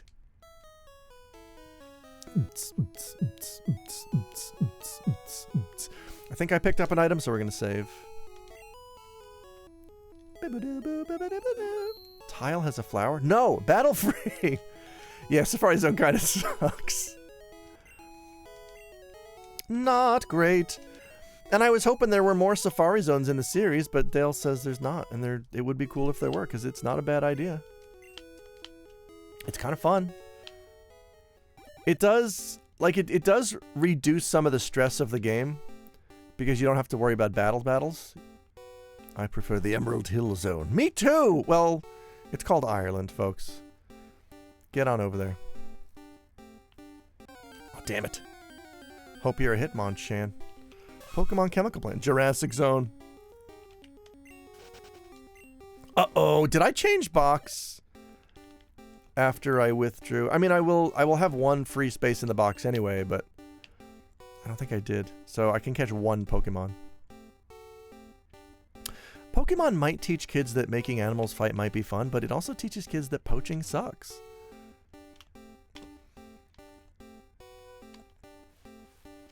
Right? I mean, Rhyhorn Horn is an aphrodisiac. Each of the first 4 regions has some sort of Safari Zone, but there's not one in Gold, Silver, only Heart Gold. Oh, so there is one in Heart Gold, Soul Silver.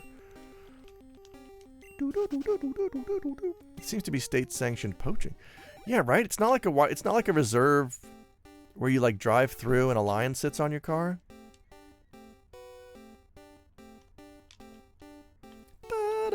I learned that poaching is cool and good. Mogambo, no! Put down that blunderbuss. Take off that pith helmet. The one in Gen 4 sucks because it's full of swamp tiles that you randomly sink and have to mash. What the fuck?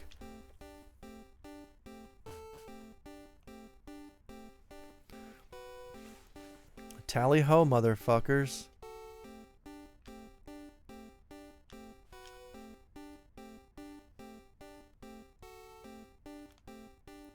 Alright. So, well, I don't want to waste time on tiles with the flower in the lower right only. Like this? I want the good tiles. Bromas! Oh, but the pith helmet is overdue for a comeback as an ironic fashion statement. No. It died with Professor Elemental. I mean, he didn't die, but you know what I'm saying. Get out of there.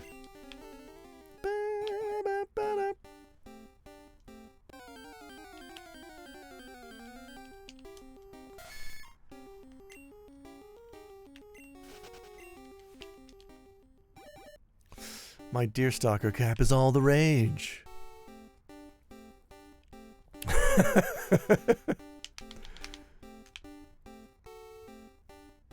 Is Professor Elemental still around?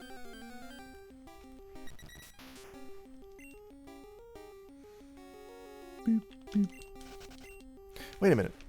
I assumed this was a 4% Kangaskhan area simply because I ran into like 2 in a row. I still have occasional thoughts of trying to show everyone at a college party. Oh no. Gen 3 has the best Safari Zone because if you have the acro bike and hold B, you can do cool hops that let you get in fights but don't count as steps. What? Whoa! Venomoth! I want one. Let's try the bait and rock. Bait and rock technique. Rock tech. Cool. So that's what you're supposed to do? It seems like the rock makes them stop eating and run. Ran into your dad just now.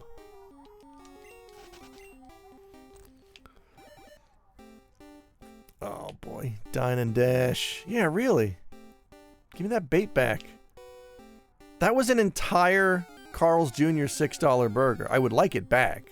I was kind of saving it.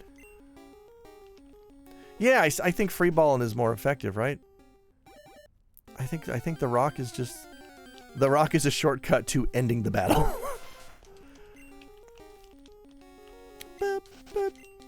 Like, unless the rock makes it a 100% catch rate, I don't see how it's worth it.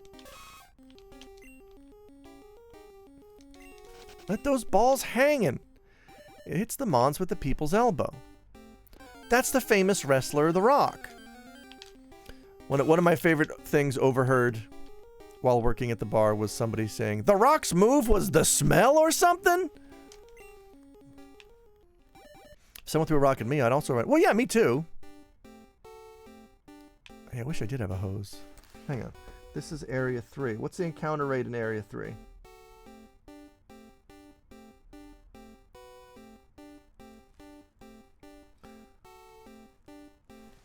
It's 1%, but Tauros is here. I'm not looking for hose. Just read a rundown on RBY Safari Zone mechanics, and man, it's both convoluted and dumb. Ooh, do tell. The people's odor. I do want the Tauros. Taurus? Ford Taurus. I want to catch a Ford Taurus.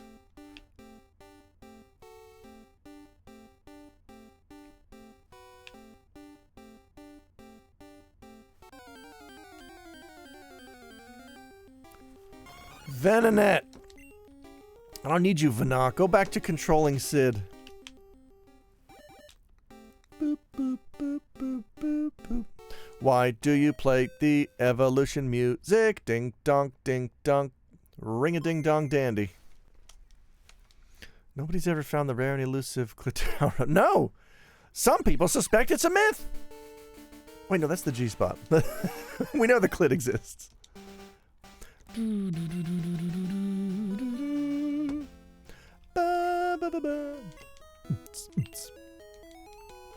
Let me in. That's right. G does stand for Gyarados. It's the Gyarados spot. Yay! All right. The Geodude spot. Babu-dabu.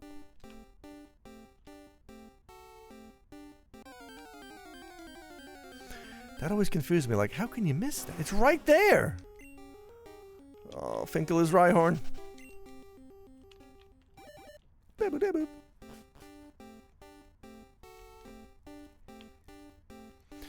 Area, this is Area 1, right? Area 1 is still a 4% Kangaskhan.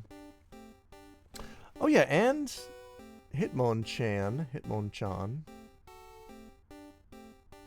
I guess Hitmonchan replaces Pinsir.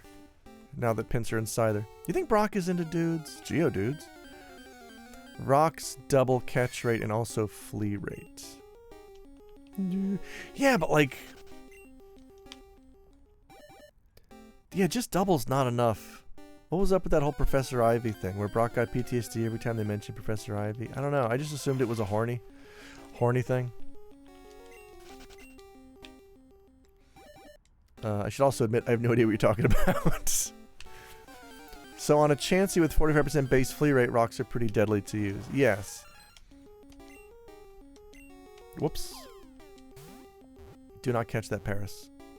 Thank you. I forgot to change the Pokebox, but it's alright. Hey, buddy! Hello, Larry. Just get on the ball. Just make it easy for all of us. Down in B. Fuck! Brock went to go apprentice under Professor Ivy or something, and then when he came back, he was super weird anytime Ivy was met. Whoa! Hitmonchan! I got Hitmonchan. What are we naming Hitmonchan? I could give it to Matt Mitchell because I don't want to have to go into my Twitch options and refund those points. Hitmonchan. While apparently doing nothing, it fires punches in lightning-fast volleys that are impossible to see. Alright, Matt Mitchell, what am I naming Hitmonchan? Clearly Brock was in some kind of rehabilitative therapy, I guess. More like Hitmonchan, am I right? You're right, you are right. Alright, Matt Mitchell, you have 30 seconds. While I, Kentaro. I think Kentauros is the Japanese name for Taurus, right? Tauros.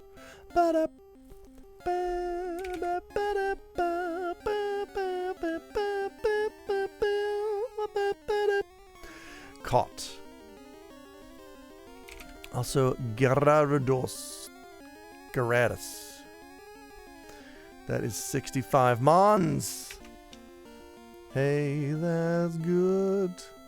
Gen 1 Kanto. Let me update. Shit. Hitmonchan is number 107. Ba ba da ba ba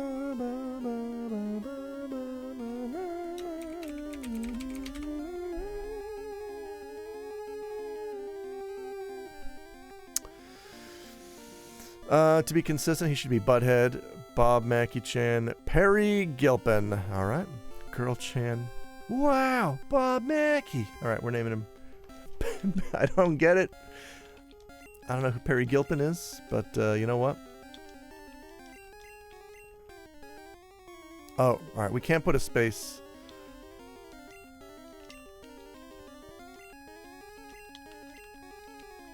The TLDR of the gym, as far as the mechanic, is that you're better off just throwing balls. Yeah, that's what I'm gathering. Oh, Roz from Frasier. Yep, hell yeah, rip. Well, now we're out of here because I'm pretty sure. Pretty sure I'm on box number 1, which is full. That's all right. Hang on. Perry Gilpin. Jeremy's Iron.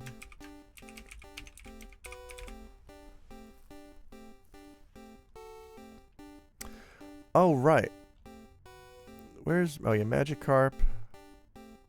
We now have Gyarados. So I can add... We can remove Wallace.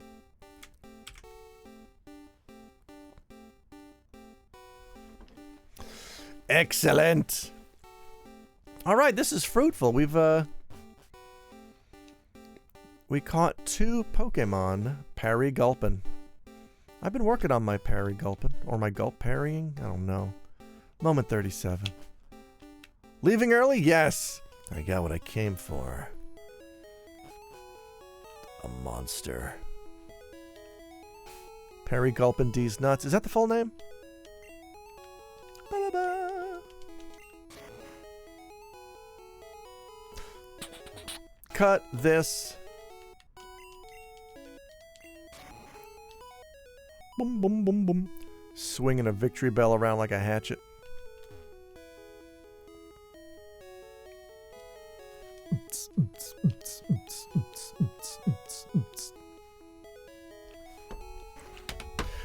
All right. Time to deposit some monsters. Pocket monsters. Boop-a-da-beep-bop-a-doo. It's the flying guillotine Pokemon. Broden turned on PC. There's this ad for these pasta sauces on the radio, and it's like 4 flavors: Arrabbiata, Siciliana, Puttanesca, and Basil Marinara. And every time I hear it, I'm like, and they'll all be signing autographs. Bariaga 2. Oh, I would love to get an autograph from Siciliana. She's got that sass appeal.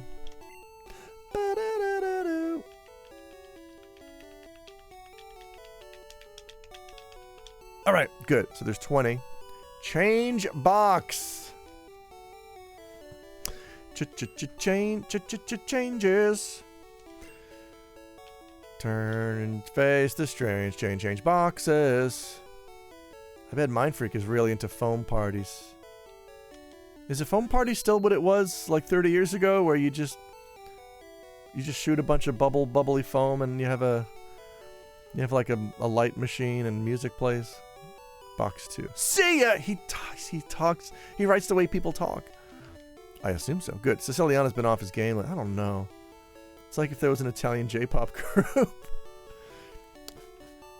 Oh, Molto Sugoi. Oh fuck, Molto Sugoi is a good name. If anyone needs an internet handle, I recommend Molto Sugoi.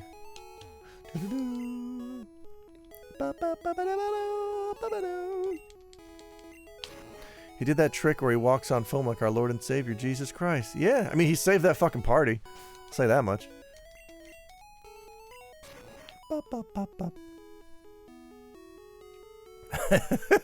Hey everybody, it's me, Malto Benny. Come on down to Benny Mazda for our holiday deals. Get a car for Market price.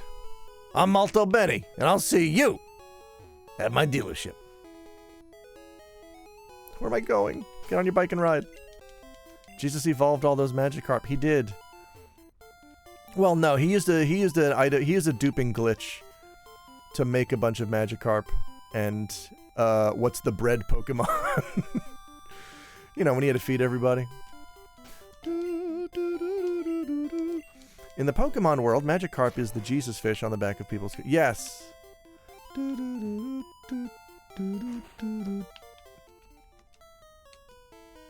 Fido is the bread... Okay, thank you, Bubble Roxy. So yeah, Jesus used a duping glitch to make infinite Magikarps and Fidos to feed everybody. The missing number book of the New Testament. They found it in a cave. The missing testament the church doesn't want you to see. It just says they found Jesus under a truck. Bum, bum, bum. It is a dog made of bread. Yay! I love it. Magikarp died for our sins and reincarnated into a sea god.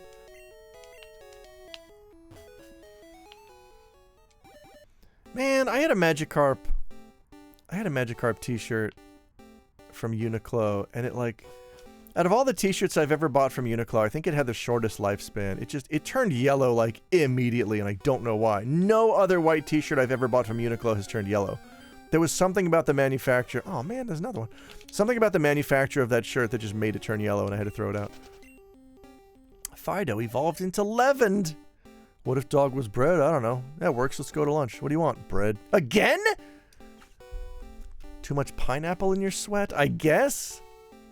It just says they found Jesus under a truck. Disappointed anime nerds were hoping for a lot more Evangelion lore drops. We're not getting them!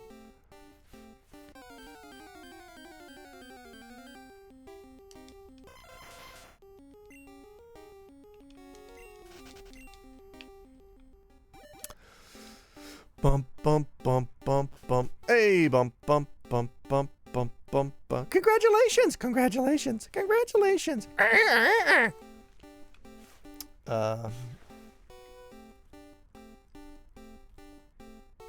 What else do I need? Kangaskhan still. Tauros. Okay, Tauros is a 4% in Area 3. Where am I now?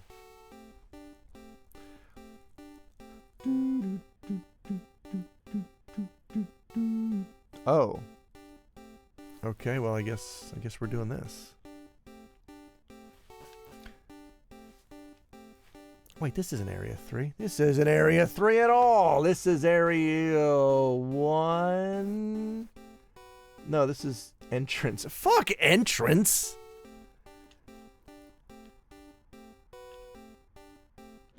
Alright, we're going this way.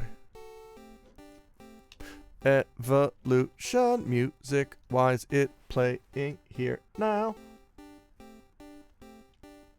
Okay. This is Area 2. We don't want Area 2. I think we want... Entrancing. Yeah, here we go. Alright.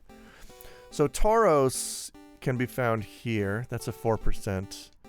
Kangas is also a 4%. We can do that in Area 1 later. It's just such a hike out here. I want to get this one over with. No! I've had enough of you! This stream also has about 6 minutes left because I'm about to hit my 2-hour mark, and then I gotta go eat lunch, and then I gotta go deposit money. I gotta go deposit cold hard cash into a bank account so that our mortgage payment can be taken out.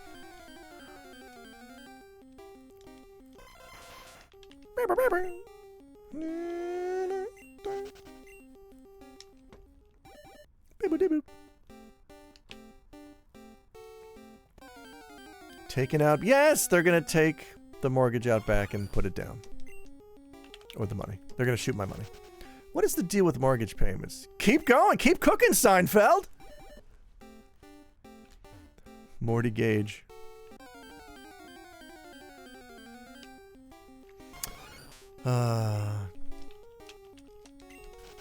Yeah, we bought an old property, and now we're paying it off.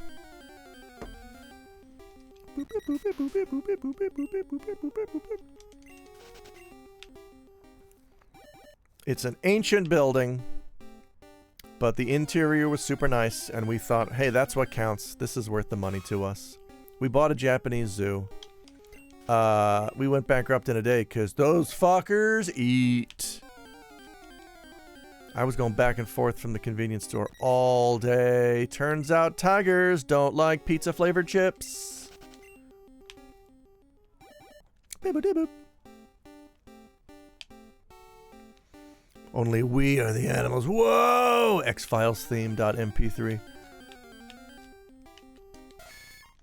Hi, Nito. Boop-a-doo-boop.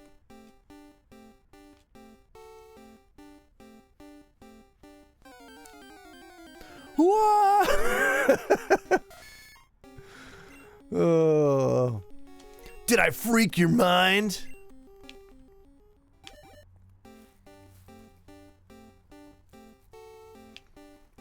Oh, this might be the last chant. This might be the last day that we hear January's Flintstones commercial.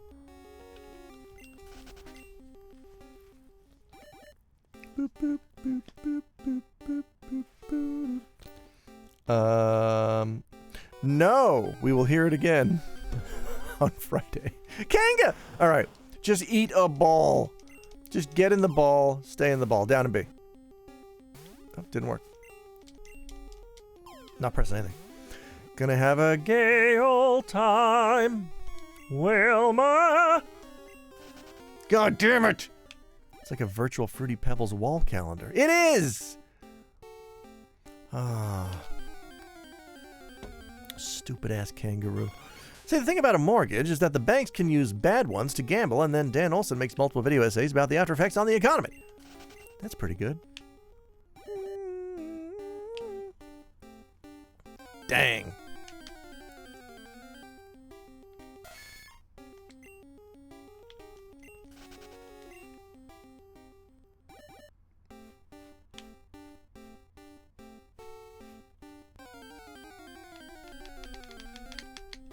Dodwo. I don't want to fight you. Hidely ho, Nidorino. Hey, that works. I still gotta catch a Flanders.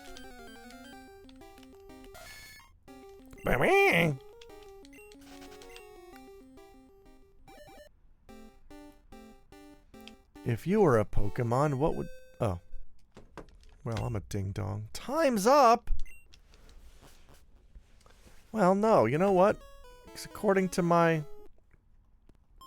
I'm not stopping until I hit 2 hours. I have 2 minutes left. I'm doing Safari Zone one more time. Stupid, sexy Flanders. I anticipate meeting this master rapper I've heard so much about. You're gonna love him! Oh my god. I think he was the first rapper. Right? I mean, this is millions of years ago, whenever the Flintstones existed. This, yeah,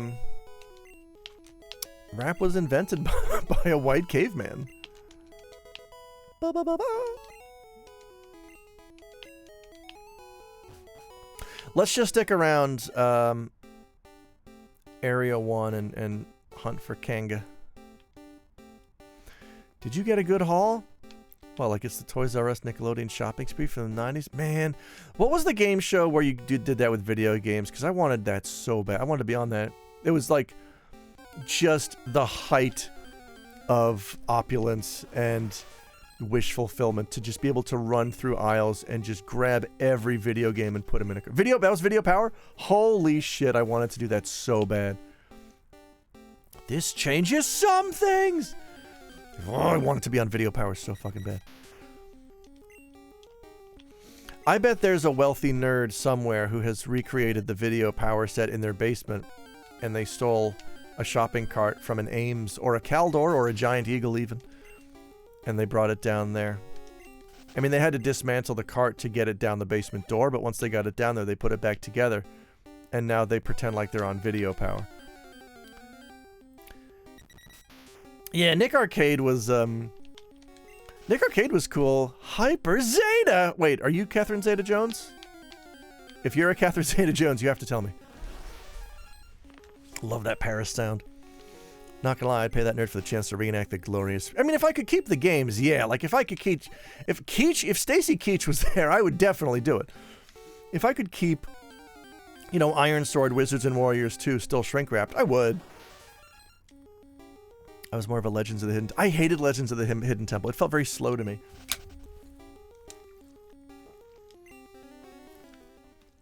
Yeah, let's be honest. In this day and age, I'll take Supermarket Sweep. I went to AIM so much between 5 and 8. Matt Mitchell, you didn't have to confine yourself. They're open all day. Caldor. Nick Arcade taught me that jumping across a giant green screen set is a... Yeah, it looks... Everything about that looks janky, but also like I really wanted to try it. Didn't meet... Sorry, Nidoran. Please don't... Please get out of the... No, I'm another person. Oh, that's fine too. Are you related to Catherine Zeta-Jones? Alright, we're just gonna get rid of this Nidoran. I accidentally caught one. Also, I wanted a Sonic the Hedgehog arcade cabinet. Yeah. Well, I think Nick Arcade was how I found out about Sonic the Hedgehog 2. Or at least it was the first time I'd seen it in action. Like, I knew there was a sequel. Nope. Okay. Well, that's alright. I'm sure you're a fine actor yourself. Never heard about her. Oh, she's great. She's a famous Pokemon speedrunner. Get out of here. Yeah, the first time I saw Sonic 2 in action was on Nick Arcade, and it kind of blew my mind. And in retrospect, it oughtn't have. I mean, it was basically, it looked identical. It was, you know, what's Act 1 and 2? Is it Emerald Hill Zone? Never heard of the lady that gave Kirk Douglas throat cancer. I love that story. Michael Douglas, but could have been both. I mean, were they close? Same thing. Oh no. Too many trips to the safaris. Is that what we're calling it now? Honey, why do you never go to the safari zone anymore? Michael was his nickname. Come on, Kanga. Come on, Kanga! Damn it! Kirk Michael Douglas. Michael Douglas' speaking voice could work for at least one... Oh, absolutely. Doduo. Hey, if it's the price for being a gift... Yeah, right? Bum, bum, bum, bum, bum, bum, bum. Michael Kirkhope. Boop-a-doo-boop.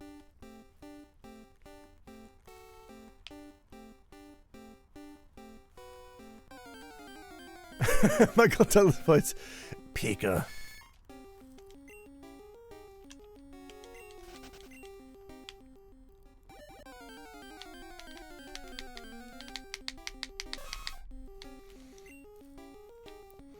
Can you believe Michael Douglas was in the film adaptation of that Pickup Artist book? He'd be a good Psyduck. Yes, he would!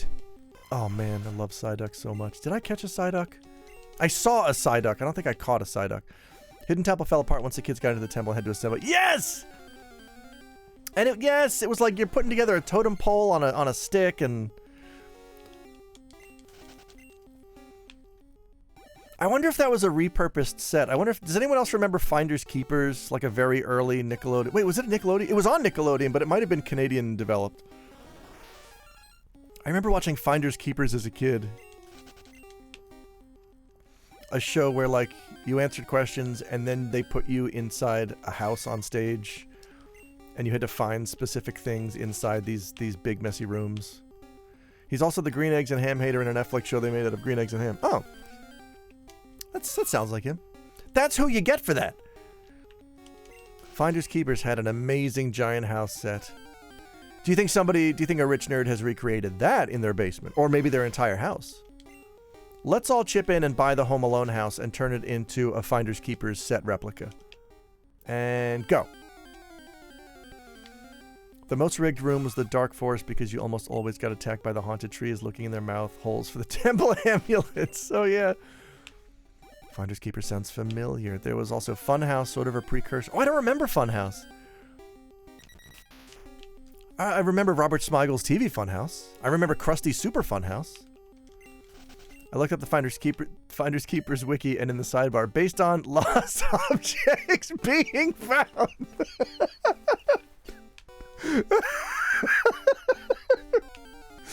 Oh, it sure is. Oh, I love it. Also, yeah, and until you added on Wikipedia for a moment, I'm like, there's an entire Finders Keepers wiki? Well, of course there is. Everything has its own wiki now. Based on life. Based on the popular sign. I'm trying to forget Krusty's Funhouse. That's why many people drink. Alright, come on, we're almost done here. Just Paris! I'm looking for Kangas. Kangas, France. You wouldn't like the Krusty's Funhouse wiki then? Oh no! I hope there is one. Super sloppy double dare based on the concept of daring someone. and and going to the Safari Stone. I loved What Would You Do because it had that awesome prize wall. What Would You Do? Maybe it's just because I was sort of aging out of those shows, but What Would You Do also struck me as kind of boring, because, like, the Pie Pod didn't make enough of an appearance. There wasn't enough getting messy. Like, Double Dare, I felt like physical challenges were kind of all over the place. And the obstacle course at the end was incredible. Big fan of it. I don't remember this prize wall.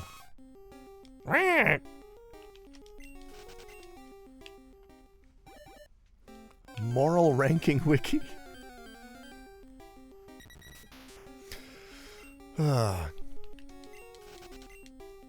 Mark Summers just wandering around Universal Studios asking random questions.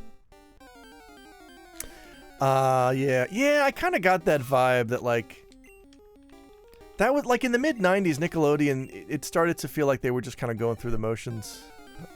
You know, their mind wasn't really, their heart wasn't in the creation of the green slime anymore.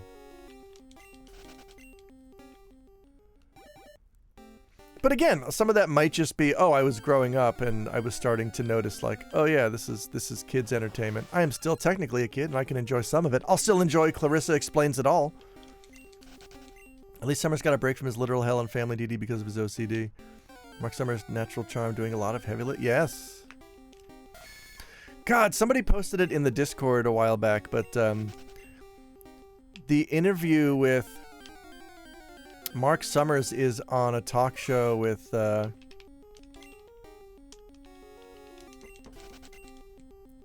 Selleck? No, Burt Lancaster? Which one of those mustached guys? I want to say Tom Selleck. And they are just sniping at each other, and it gets physical even. I think it's Jay Leno. Burt Reynolds, thank you, Burt Reynolds. Yeah, look up the clip of Burt Reynolds and Mark Summers. Yeah, what would you do without me? It's so awkward. It's on Jay Leno. And like at the end, I want to say it kind of has a happy ending at the end. I don't know. I think like there's very clearly some animosity there that I do not think they are staging. And at the end, I like to believe that they actually do make up at the end when they kind of join forces. But, like, it's so awkward up until the end. Hard to imagine Mark Summers fighting. Well, yeah, I mean, he's not a very physically intimidating guy. Yeah, it's Mark Summers is smiling the whole time. Because that's, you know, that's his persona. But also, like, the situation is so awkward and uncomfortable, you have to smile the whole time, right? It's one of the... Yeah, it ends with the pie throwing. Where they throw a pie at, I think it's Jay Leno. God damn it. Wasting all these safari balls. It ends with a physical challenge. The physical challenge is watching the video. It's so awkward.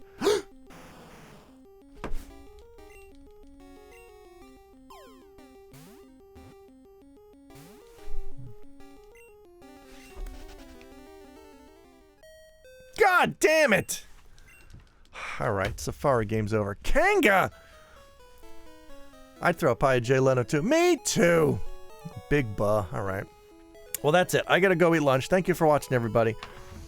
But specifically, Centerpiece, Flying Toaster, Bromez, Ghost Ribbon, Red Spectre, Steely Pat, Hyper Catherine Zeta-Jones, everybody else. That includes, of course, Bubble Roxy. Dale Bastion is tending the quokkas. I believe he's AFK. Neo Antoine. Number Munchers! Oh my god!